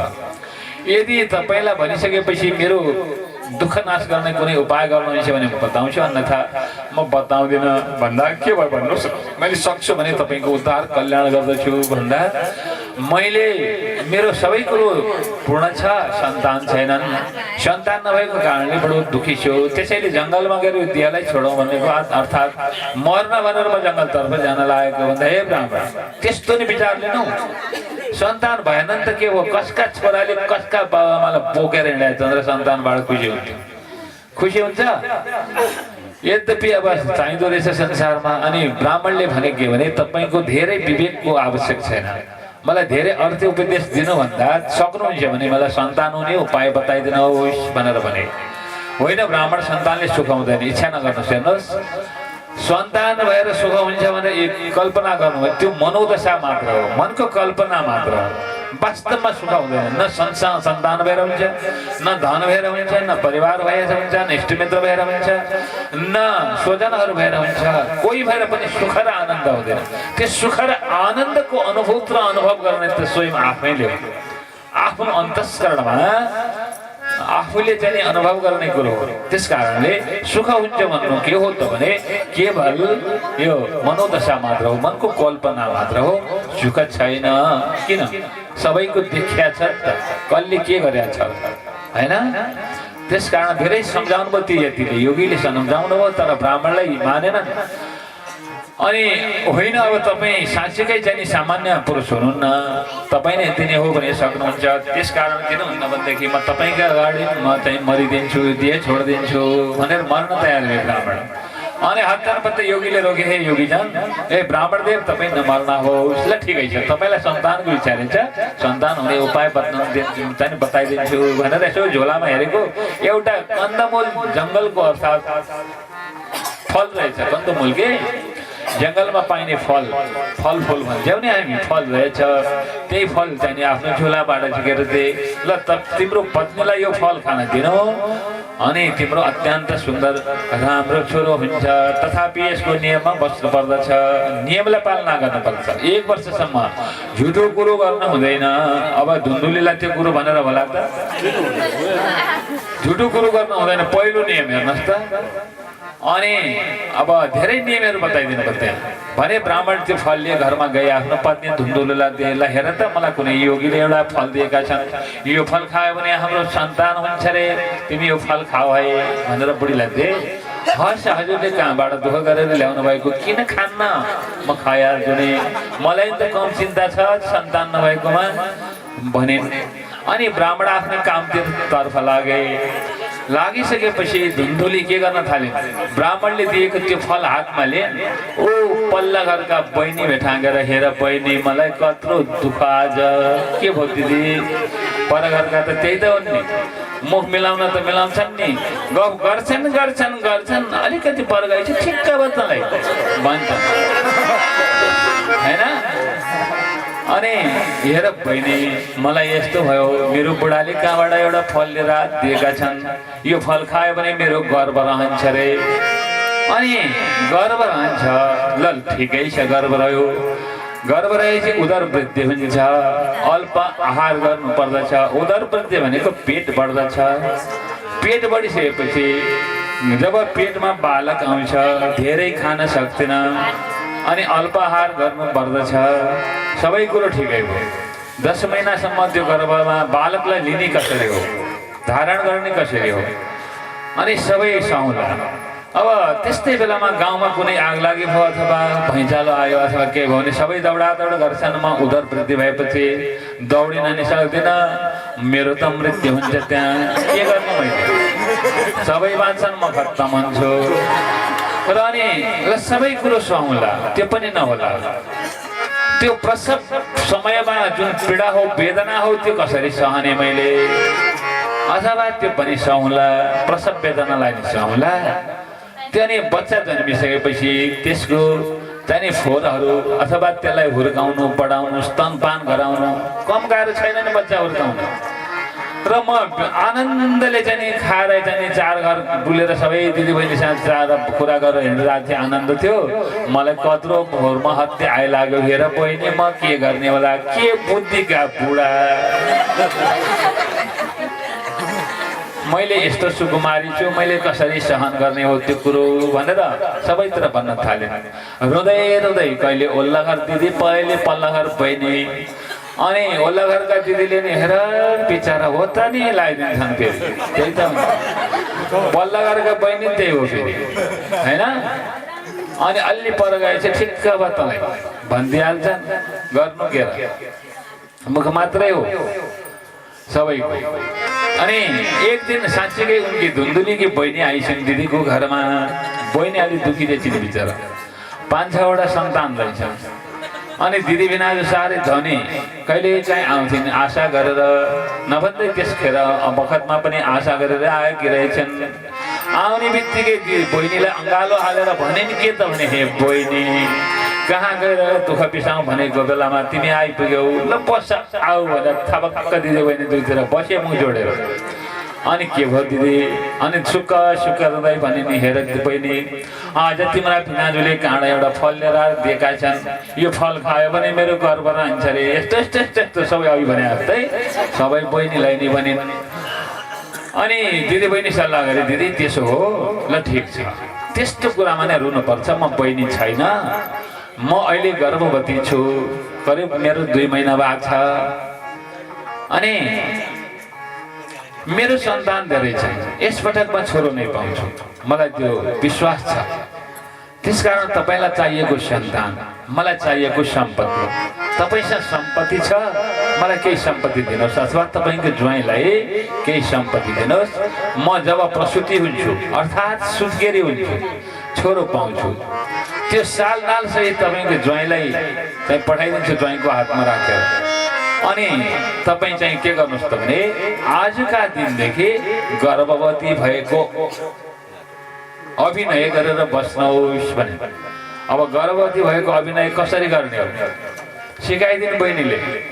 के गर्ने, एक डोको खाङ्रे डोका, एक डोको लुगा ल्याइन्छ कपडा, अनि पड्का बाँध्ने, दिनको एउटा कपडा थाउदै जाने। 10 महिनासम्म कपडा थाप्दा पेट कत्रो भयो। अनि यसरी चाहिँ नि बहिनीले सिकाइन्, नभन्दै त्यसै गरे। उता बहिनी सुत्केरी भइन्, प्रसुति भइन्, छोरो जन्मियो, अनि सालनाल सहित कपडामा बेरबार गरेर पठाइदिन्। धुन्दुली त्यसै गरे चाहिँ कपडा चाहिँ थप्दै थप्दै थप्दै थप्दै गए। उता आत्मदेव सोझा ब्राह्मण, मेरी बुढी चाहिँ नि पाउनी छ, पल्ला गरिदिएर वरपर बालुगाईलाई भेटेर के नभए जस्तो मेरो बुढी नि पाउनी छ भन्दै हिँड्थ्यो बिचरा। अनि यसरी 10 मास पूर्ण भयो, बच्चा जन्म्यो, सालनाल सहित ज्वाइँलाई पठाइदिन्। धुन्दुलीकी बहिनीले लिएर आएर आत्मदेव घरमा रहेनछन्, थपक्क ज्वाइँले ल्याएर बहिनीलाई, त्यो दिदी अब आफ्नी श्रीमतीकी दिदीलाई के भन्न पर्छ थाहा छैन मलाई, जेठी सासू, जेठी सासूको काखमा छोरो ल्याएर राखिदिए ज्वाइँले। अनि उनले जति पैसा कबलेको थियो त्यो पैसा दिएर पठाइन् ज्वाइँलाई। र थपक्क चाहिँ नि उनले त्यो धुन्दुलीले के गर्न थालिन् थाहा छ, त्यो 10 महिनासम्म पड्कामा राखेको त्यो कपडा झिक्न उनलाई 1-2 घन्टा लाग्यो। पड्का फुकाउँछिन्, एउटा फनको फुकाउँछिन्, यति कपडा झिक्छिन्, अर्को फनको फुकाउँछिन्, फेरि कपडा झिक्छिन्, गर्दै गर्दै अनि आफूले गर्भवती भएर अनुभव के अभिनय गरेर बसेकी थिइन्। त्यो सबै कपडा खोलेर फालिन् र अनि थपक्क एउटा मैलो चाहिँ अब धोतीको टालो भनौँ न, फरिया त के भन्नु, फरियाको टालो भन्दैन हुन्छ, थपक्क टाउका लगेर बाँधिने एउटा मैलो टालो र अनि यसो निधारतिर कपालतिर तेल सेल हालेर ऐया र आथा गर्दै कुना एउटा ओछिन लगाइछन् र गएर थपक्क सुतिन् बच्चो काखी च्यापेर। अनि आत्मदेव ब्राह्मण कथा गएका थिए, घरमा आए, बाहिर गेट ढोकामा आउने बित्तिकै बच्चा चिहा गरेर रह्यो। आहा उनको छाती हत्तनबत्त भित्र पसे। धुन्दुले उता भित्तातिर फर्केर सुतिराखी छोरोलाई चाहिने समसम्याएर। अनि सोधे ब्राह्मणले, ए के भयो हा भनेर सोधे। अनि धुन्दुले भनिन् के थाहा छ, छोरो के हुनु नि, आफूलाई यस्तो अवस्था छोडेर कहाँ गएको हो भनेर धुन्दुलीले अत्यन्त कष्ट भइदिएर बडो दुःख भइदिएर भनिन्। र यति भनिसकेपछि फेरि भन्छन् के भने, अब छोरो त जन्म्यो पतिदेव, गर्ने के, अब दुध आउँदैन, के गर्ने होला भने, दुध आउँदैन के खुवाउने होला छोरालाई, फेरि आत्मदेवलाई अप्ठ्यारो पर्यो, के गर्ने त, अब उपाय भएन। हत्तनपत्त धुन्दुले भने, मैले एउटा कुरो सुनेको छु, किनभने मेरो बहिनीको गर्भ श्राप भयो रे 6 महिनामा। 6 महिनामा गर्भ खेर गरे मेरो बहिनीको, कतै त्यसको पो दुध आउँछ कि एकचोटि खबर गर्नुहोस् गर्नुहोस् भनेर चाहिँ फेरि चाहिँ बहिनीका घरमा पठाइन्। अब दिदी बहिनीको सल्लाह मिलाएको थियो, किन दुध आउँदैन थियो उनको। अनि नभन्दै दिदीको घरमा आएर दुध खुवाएर चाहिँ त्यो दिदीको छोरालाई पालिन्। ब्राह्मणले धेरै दान गरे। ब्राह्मणहरू लगाएर गाई, पृथ्वी, सुवर्ण, वस्त्रहरू, अन्नहरू धेरै दान गरे, न्वारन गराए। अनि 2 महिनापछि गाईले पनि यो फल चाहिँ के गरेका थिए भने, दिदीबहिनी सल्लाह गरेर परीक्षा हुन्छ, यो चाहिँ गाईलाई खान दिउँ। आत्मदेवको घरमा भएको गाई पनि कहिले नभ्याएकी, गाईलाई खान दिएको। गाई पनि गर्भवती भइछन्। 2 महिनापछि गाई पनि प्रसुति भइन्, अर्थात् गाई ब्याइन् भनौँ न हाम्रै भाषामा, हैन। गाईले कस्तो बच्चा पाइन्छ भने सर्वाङ्ग सुन्दर दिव्यम कनक, गाईको जस्तो कान भएको, अरू सबै अङ्ग मानिसको जस्तो छ, कान चाहिँ गाईको जस्तो, यस्तो चाहिँ नि बालक पाइन् गाईले। र अनि यो देखेर सारा गाउँ छर छिमेकीहरू बडो आश्चर्यमा प्राप्त भए। हेर आत्मदेवको दिन, अर्थात् आत्मदेवको भाग्यको उदय भएको हेर त, कहिले माइले नि गाईले नि नपाउने, कहिले माइले नि छोरै गाईले नि छोरे, दुइटैले छोरो पाके, हेर कत्रो भाग्य भनेर सारा गाउँ छर छिमेकी हेर्न आए। आत्मदेवले आफ्नो धुन्दुलीबाट जन्मेको छोरो भनौँ न, उसको नाम धुन्दुकारी, आमैको नामबाट अहिले पनि राख्छ नि, कोही बाउका नामबाट, कोही आमाका नामबाट, छरछरीको नाम। धुन्दुलीको छोराको नाम चाहिँ धुन्दुकारी राख्यो। गाईबाट जन्मेको बालकको नाम गोकर्ण भन्ने राख्यो। गोकर्णजी पण्डित हुनुभयो, ज्ञानी हुनुभयो। धुन्दुकारी महाखल, दुष्ट भयो धुन्दुकारी। र यसरी चाहिँ दुष्ट भएर अनेक किसिमको चाहिँ त्यसले दुःख दिन थाल्यो। ठुलो भयो, घरमा भएको चाहिँ सारा सम्पत्तिहरू चोर्दै लाँदै कुसङ्गतमा परिकन त्यसले सारा सम्पत्ति सका। र कस्तो स्वभाव थियो त्यसको भने, कसैको बालक देख्यो टपक्क टिप्ने, धर्म लगेर हालिदिने, कोही बुढालाई देख्यो घचेड दिने, कोही अशक्तलाई देख्यो लडाइदिने, यस्तै यस्तै गर्न थाल्यो धुन्दकारी। अब महाकाल दुष्ट स्वभाव भएको यस्तो गर्न थाल्यो। धेरै समय रह्यो, भएको सम्पत्ति सारा चोरेर घरबाट सकाइसक्यो। अनि वेश्याहरूको सङ्गत गर्ने, अभक्ष चिजहरू खाने, अनि अनेक किसिमका शस्त्रहरू हातमा लिने, जो यमराजका दिन त्यस्ता शस्त्रहरू लिने, शस्त्र अस्त्रहरू लिने, यत्रतत्र चाहिँ हिँड्ने, जे भेट्टा त्यही खाने, जसले जे दे त्यही खाने, र अत्यन्त चाहिँ त्यस्तो हिंसक स्वरूपको भयो। र यता गोकर्णजी पण्डित ज्ञानी हुनुभयो। हुँदै हुँदै घरको सारा सम्पत्ति चोरेर लग्दै लग्दै वेश्याहरूलाई खुवाउँदै खुवाउँदै घर पखाले जस्तो बना केही पनि छैन। आत्मदेवले बडो कृपण गरेर राखेको सम्पत्ति सिद्ध्याइदियो बिचरा, केही बाँकी छैन घरमा, पखाले जस्तै भयो, केही छैन। एक जोर लगाएको कपडा भन्दा बाहेक केही पनि छैन। त्यति हुँदा पनि उसले फेरि आत्मदेवलाई भन्यो, हे पिताजी, दिने भए सम्पत्ति देऊ, नदिने भए राम्रो चाल हुँदैन। हाम्रो ठड्याएर यसो भन्छ, दिने भए सम्पत्ति देऊ, नत्र भने बाँकी राख्ने छैन। कुरो उही हो फेरि भन्न थाल्यो। र नि बडो बिचरा त्यो आत्मदेव बडो दुखी भए। सम्झे त्यतिखेर त्यो यतिले योगीले भनेको कुरो सम्झे, हो त मलाई भनेका थिए हे ब्राह्मण देव सन्तान भएर सुख हुँदैन भनेका थिए, मैले बुझिनँ के किन होला ठाने। आज कस्तो कुपुत्र जन्मेछ, बडो दुःखदायक रहेछ भनेर बडो दुखी भएर ती आत्मदेव चाहिँ अनेक किसिमले चाहिँ दुखी भएर रहन थाले। र नि र यसरी चाहिँ बडो दुखी भएर चाहिँ रहेका थिए। र आत्मदेवको यो दुःख देखेर गोकर्णजी बडो ज्ञानी हुनुहुन्थ्यो, पण्डित हुनुहुन्थ्यो, धेरै विद्याहरू आर्जन गर्नुभयो उहाँले। र अनि आफ्नो पिताजीको दुःखलाई देखेर अत्यन्त चाहिँ दुखी भइकन त्यो उहाँ रहन लाग्नुभएको। पिताजीको दुःखलाई देखेर गोकर्णजीले आएर पिताजीलाई सम्झाउन लाग्नुभयो र भन्नुहुन्छ, हे पिताजी, हजुरले सन्तान चाहिँ दुखी नहोयो बक्स्योस्, किनभने यो संसार के हो भने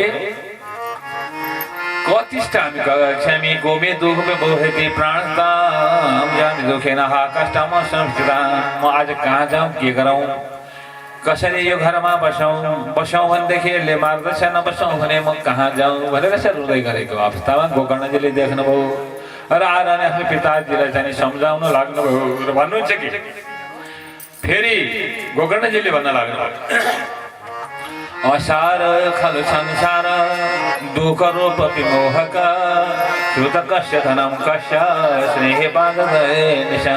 हे पिताजी, यो संसार के हो भने असार छ। असार असार असार भनेको के? संसार असार छ, कसैको सार पाइँदैन।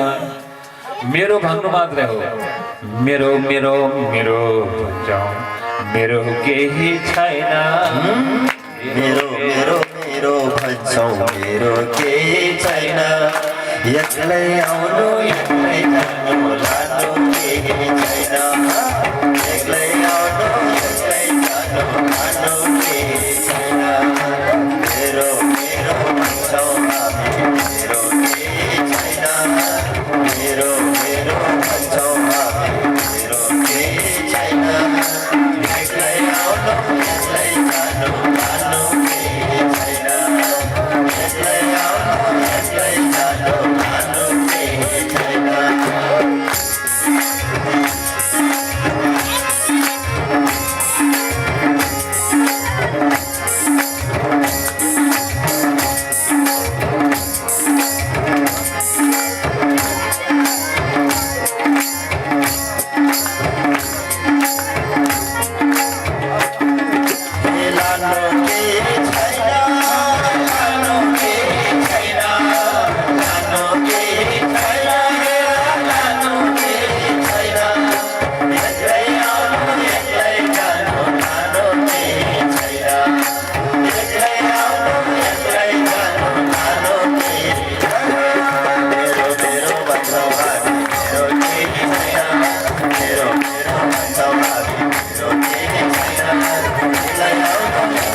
त्यसकारण यो संसारमा मेरो भन्नु के पनि छैन, नलानु पाइन्छ नयाँ अर्कै रहन्छ। त्यसकारण हे पिताजी, यो संसार भनेको दुःखको सागर हो। यो दुःखको सागरमा डुबेर हामीले केही पनि लान पाउँदैनौँ। लान पाइने केवल पुण्य र पाप हो। पुण्य भगवानको भजन कीर्तन, भगवानको गुणानुवाद चरित्र कथा श्रवण गर्यो भनेदेखि हे पिताजी त्यसैले नै कल्याण गर्दछ। त्यसैले यो सुत कस्य धर्म कस्य स्नेह निशा र यो छोरो कसको धन कसको यो सब माया ममता मात्रै हो र सुख न इन्द्र महाराजलाई सुख छ न कुनै चाहिँ चक्रवर्ती राजालाई सुख छ सुखमस्ति विरक्तस्य सुखमस्ति विरक्तस्य मुनिरेकान्त जीवन हे पिताजी सुख त्यसलाई छ संसारमा रहन्जेल विषयमा व्यवहारमा रहन्जेल सुख कहिले पनि हुँदैन एउटा न एउटा कुरोले पिरिराखेको हुन्छ त्यसैले जो एकान्तमा बस्दछन् एकान्त सेवी छन् भगवानको चिन्तन गरेर रहन्छन् भने तिनलाई नै सुख छ त्यसैले तपाईँ पनि यो घर छोडिदिनुहोस् सबै चिजलाई बिर्सिदिनुहोस् मेरो भन्न छोडिदिनुहोस् पहिला अनि मुञ्चा ज्ञान प्रदारूपम मोहते नरके गते निपते देवयम सर्वत्यक्तापनम ब्रज सबै छोडिदिनुहोस् र जङ्गलमा गएर आनन्दले भगवानको चिन्तन गर्नुहोस् भनेर भन्नुहुन्छ र यसरी जब गोकर्णजीले तर्वाक्य समाकरण गन्तकामा पिता ब्रवे र जब गोकर्णजीले यसरी सम्झाउनु भएपछि सम्झिनुभयो उहाँले हो त किन मैले मेरो भनेर बसिरहेको होला के गर्नु छ मैले फेरि यो संसारमा रहेँ अब म छोडिदिन्छु घरबार परिवार स्त्री धन सम्पत्ति जो छ छोडिदिन्छु भन्ने यस्तो विचार गर्नुभयो अब जङ्गल त जाने के गर्ने जङ्गल गएर धुरो धुरो घर र छोरो श्रीमती सम्झेर रुने हो कि जङ्गल लागेर अनि घरमा कत्रो सुख थियो खाना पाइन्थ्यो समयमा खाना दिन्थे छोराले त्यस्तो चाहिँ माया गर्थ्यो पत्नीले माया गर्थ्यो त्यही भन्नका लागि जङ्गल त किन जानु र फेरि यी सबै कुरोलाई बिर्सिदिएर भगवानको चिन्तन गर्ने एकान्तमा बसेर अनि के गर्ने त बाबु मैले केही पनि थाहा छैन भन्दा अनि गोकर्णजीले भन्नुभयो कि किम कर्तव्य पनि ताता ततम अन्धकोपे स्नेह पास अन्धकार रूपी यो कुवामा चाहिँ संसारमा रहेको छु माया रूपी बन्धनले बाँधिएको छु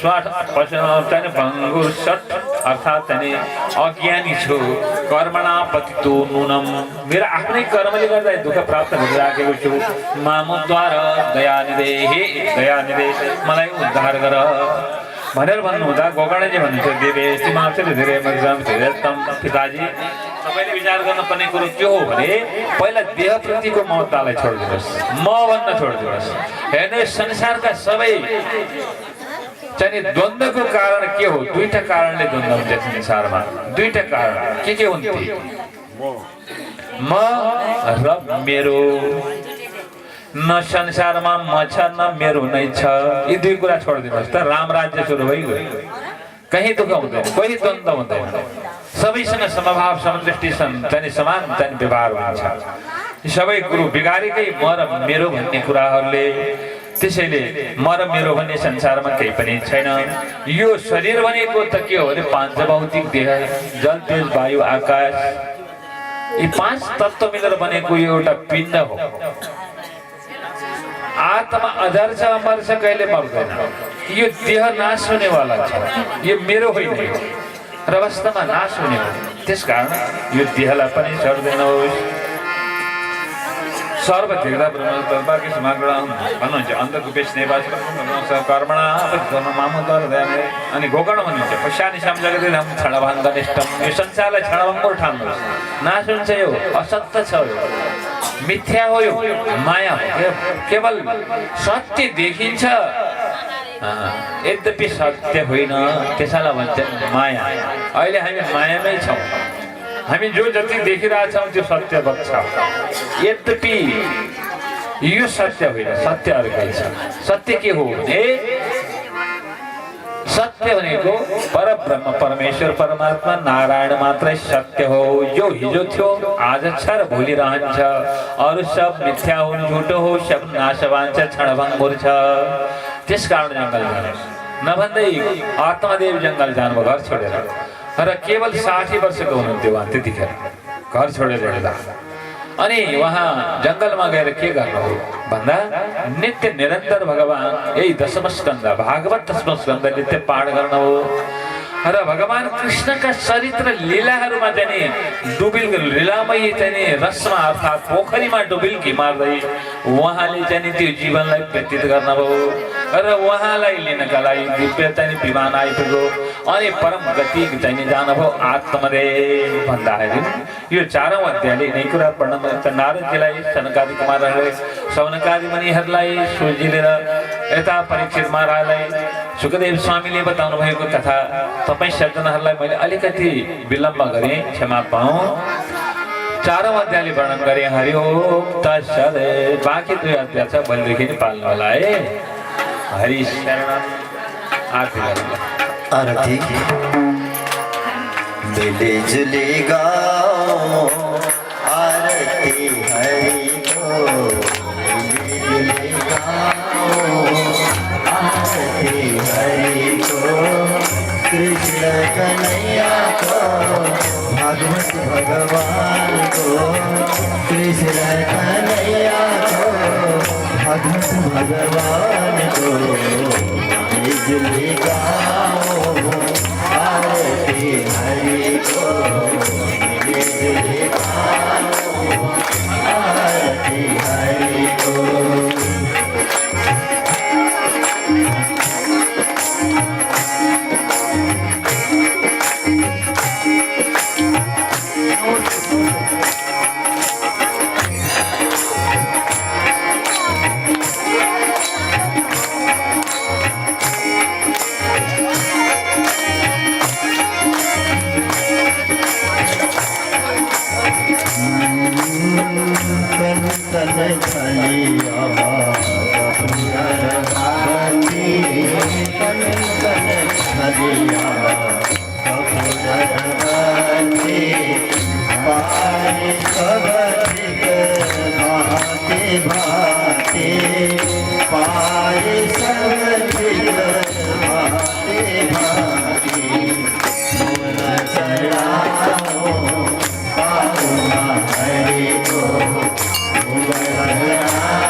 कृष्ण कन्हैया लाल को, भागवत भगवान को, सद्गुरु महाराज को, संपूर्ण कर्ता वर्ग को, संपूर्ण पितृदेवता को, नेपाल आमा को, जय श्री राधे।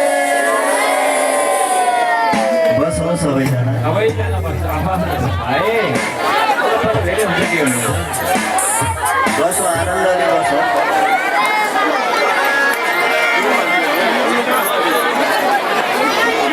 देवी प्रपन्नार्ति हरे प्रसीद प्रसीद मातरे जगतो खिलस्य प्रसीद विश्वेश्वरी पाय विषम तुम्हेश्वरी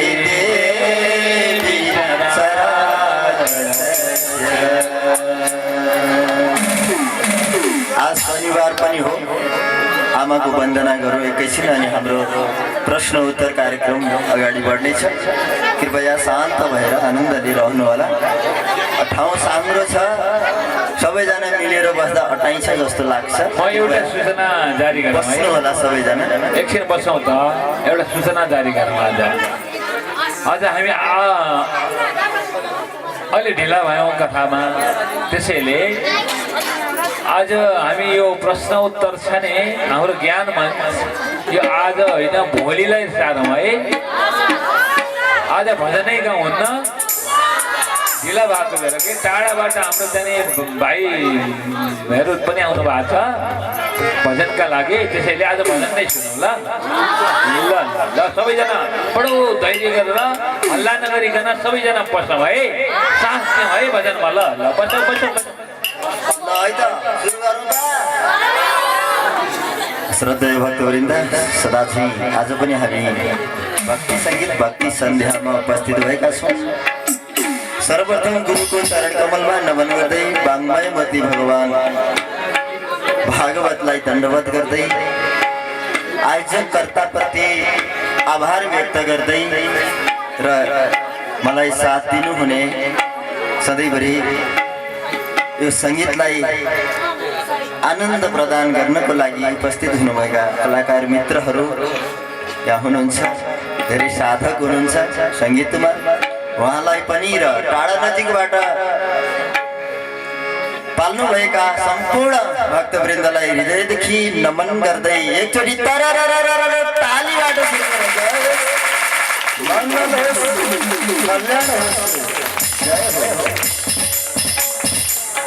सुरु गरौँ है त।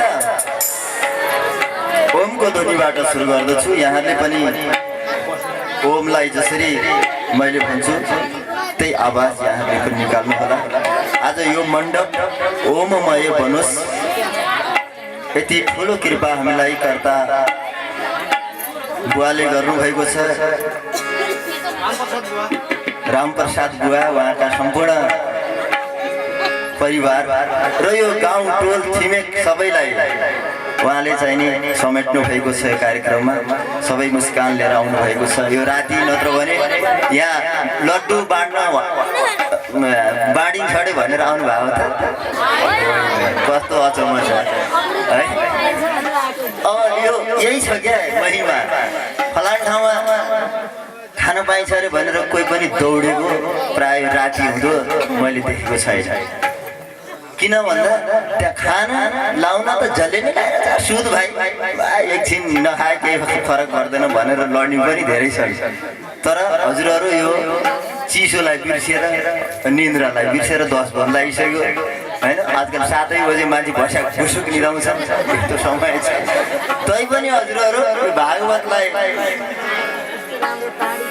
बाणी श्रवण गर्नलाई भागवत भगवानको अमृतमय बाणीको सिंचन यहाँ हुन्छ भनेर आइपुग्नुभयो। धन्यवाद छ सबैले।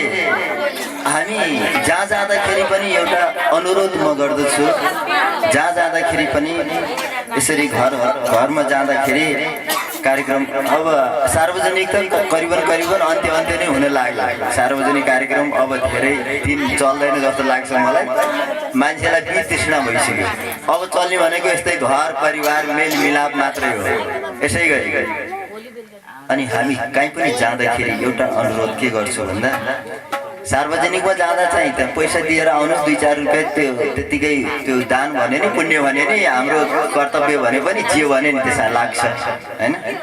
तर आयोजककर्ताप्रतिको आभार व्यक्त गर्दाखेरि चाहिँ हामीहरू आएर एकैछिन उहाँहरूको जय होस्, हामीलाई यत्रो कृपा गर्नुभयो, उहाँहरूको जय होस्, मङ्गल होस्, कल्याण होस्, यो गाउँभरि सुखमय जीवन बितोस् सबैको भनेर मण्डपभित्र पस्नासाथ त्यसरी अनुरोध गऱ्यौँ भने त्यो भगवानको कानसम्म पुग्छ।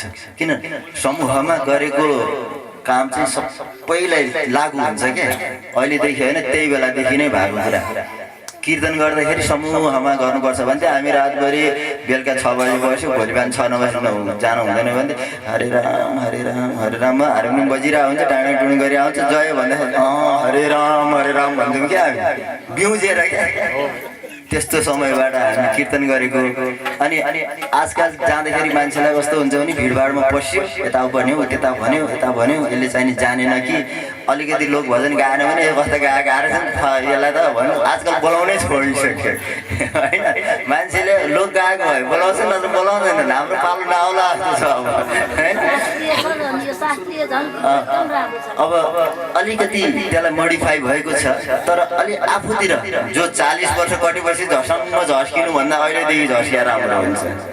मैले भन्न खोजेको चाहिँ 40 वर्षपछि झसङ्ग मैले त बिर्सेछु नि, त्यतिखेर भने अहिले कति चाहिँ पाइने रहेछ, अहिले बर्बाद भएछ भन्नुभन्दा अहिलेदेखि सानै उमेरदेखि लाग्यो भने केही पाइन्छ। पाएका छौँ हामीले पनि, त्यतिकै काम बोल्न सकिन्छ। र गुरुहरूको आशीर्वाद, हजुरहरूको त्यो माया नभएको भए यो प्याट के बोल्न सक्नु। र यसकारण उहाँहरूको पनि जय होस्, हाम्रो पनि जय होस् भनेर आनन्दले एकैछिन ओमको ध्वनि गुन्जन गरौँ। कस्तो हुँदो रहेछ है त भन्नु खोजे। त्यति हो, धेरै लामो भएपछि अरे प्रवचन सक्छ। कृष्ण कन्हैया लालको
कामदं मोक्षदं चैव ओंकाराय नमो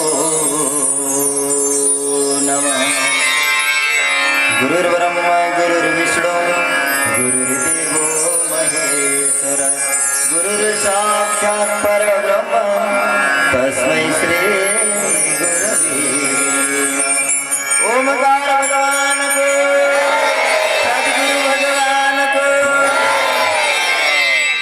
गाह्रो भयो होला यहाँहरूलाई प्र्याक्टिस गर्दै जानुहोस् अलि ठिक हुन्छ राम्रोसँग आज शनिबार हो देवीको भजनबाट म भजन सुरु गर्दछु सबैले आनन्दले आमालाई खुसी पार्न सकेन भने गयो जीवन अब भान्सामा आमा स्याहार सम्हार गर्ने आमा स्याहार सुसार गर्ने आमालाई खुसी पारेन भने त कुचो खाइन्छ दारु पनि चल्दैन त्यसै कारण आमालाई खुसी पारौँ है त आज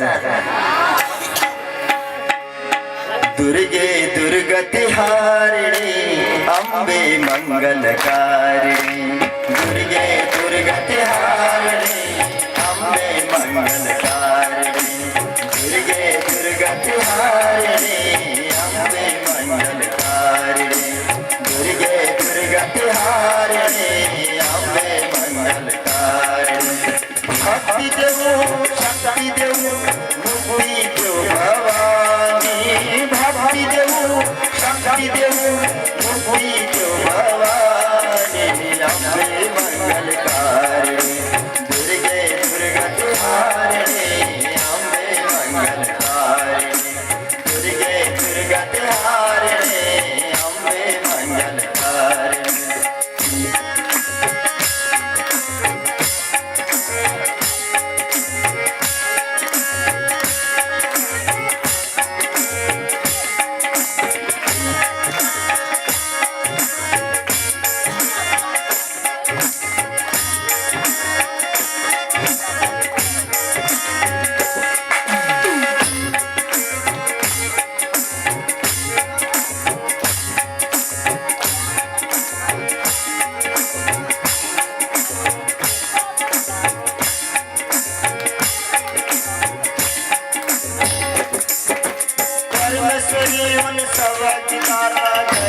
सागर भवानी माता परमेश्वरी उन सबकी तारा दयालु सागर भवानी माता भक्ति देऊ शक्ति देऊ मुक्ति देऊ भवानी भक्ति देऊ शक्ति देऊ मुक्ति देऊ भवानी अम्बे मङ्गलकारिणी दुर्गे दुर्गति हारिणी अम्बे मङ्गलकारिणी दुर्गे दुर्गति हारिणी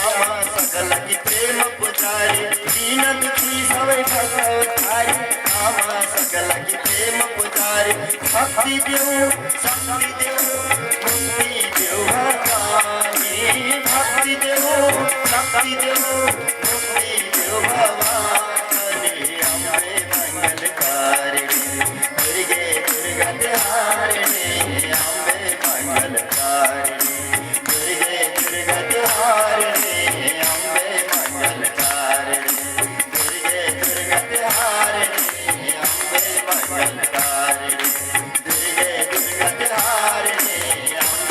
ताली बजाओ हाँ दुर्गे दुर्गति हारिणी अम्बे मङ्गलकारिणी दुर्गे दुर्गति हारिणी अम्बे मङ्गलकारिणी दुर्गे दुर्गति हारिणी अम्बे मङ्गलकारिणी दुर्गे दुर्गति हारिणी अम्बे मङ्गलकारिणी दुर्गे दुर्गति हारिणी अम्बे मङ्गलकारिणी दुर्गा भवानी आमाको यो भजन मैले सायद लाग्छ पेट्रोल पम्प छ नि मकालु पेट्रोल पम्पको ठ्याक्कै अगाडिपट्टि एउटा कार्यक्रम भएको थियो देवी भागवत दसैँमा त्यहीँ बसेर स्टेजमा लेखेको भजन हो यो रेकर्डिङ पनि भइसक्यो हो आज यहाँ गाउन पाएँ खुसी लाग्यो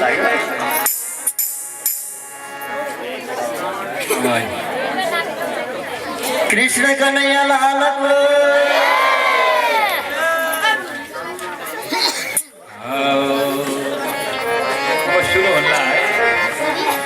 कहिले भन्छ भन्छु शिव शिव।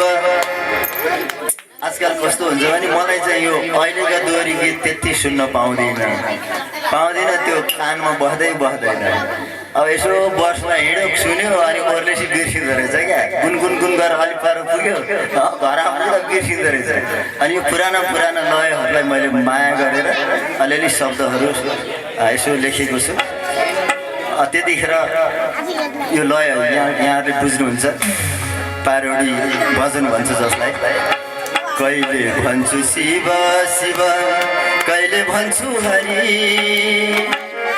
अहिले गुरुबाट आज्ञा भयो नि, सानो नानीले भगवान् कस्तो हुन्छ भनेर सोध्नु भयो अरे, उहाँले व्याख्या गरेको कुरा यहाँ भजनमा आउँछ। कहाँ खोज्ने, कसरी खोज्ने भन्ने कुरो उहाँले भन्नुभएको छ, त्यही कुरा भजनमा छ। कहिले भन्छु शिव शिव, कहिले भन्छु हरि। बिन्ती मेरो सुनिदेऊ न हे बाके बिहारी। बिन्ती मेरो सुनिदेऊ न हे बाके बिहारी। कहिले भन्छु शिव शिव, कहिले भन्छु हरि। कहिले भन्छु शिव शिव, कहिले भन्छु हरि। बिन्ती मेरो सुनिदेऊ न हे बाके बिहारी। बिन्ती मेरो सुनिदेऊ न हे बाके बिहारी। अनाथ छुनाथ तिमी पारलाई देउला। अनाथ छुनाथ तिमी पारलाई देउला। भक्तलाई शरण लिन छिट्टै आइदेउला। भक्तलाई शरण लिन छिट्टै आइदेउला। कहिले भन्छु शिव शिव, कहिले भन्छु हरि। कहिले भन्छु शिव शिव, कहिले भन्छु हरि। बिन्ती मेरो सुनिदेऊ न हे बाके बिहारी। बिन्ती मेरो सुनिदेऊ न हे बाके बिहारी।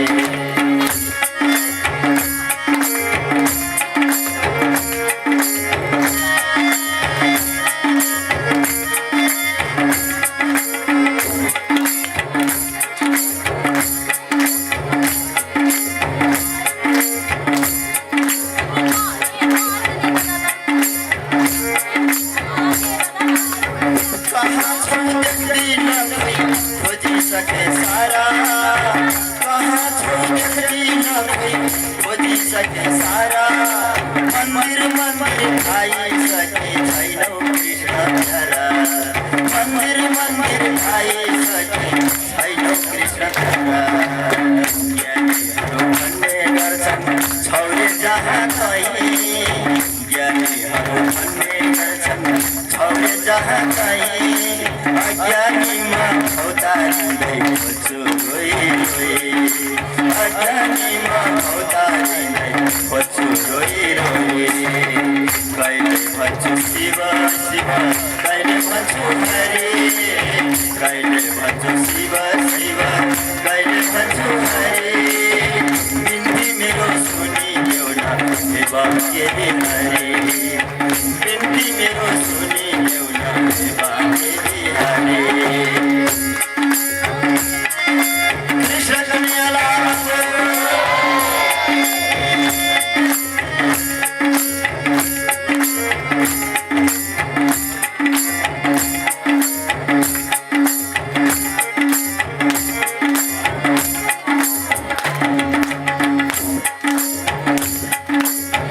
सुखीको हाँसोमा छोरी, दुखीको हाँसोमा। सुखीको हाँसोमा छोरी, दुखीको हाँसोमा। पूजाको थालीमा छोरी छौ भोक प्यासमा।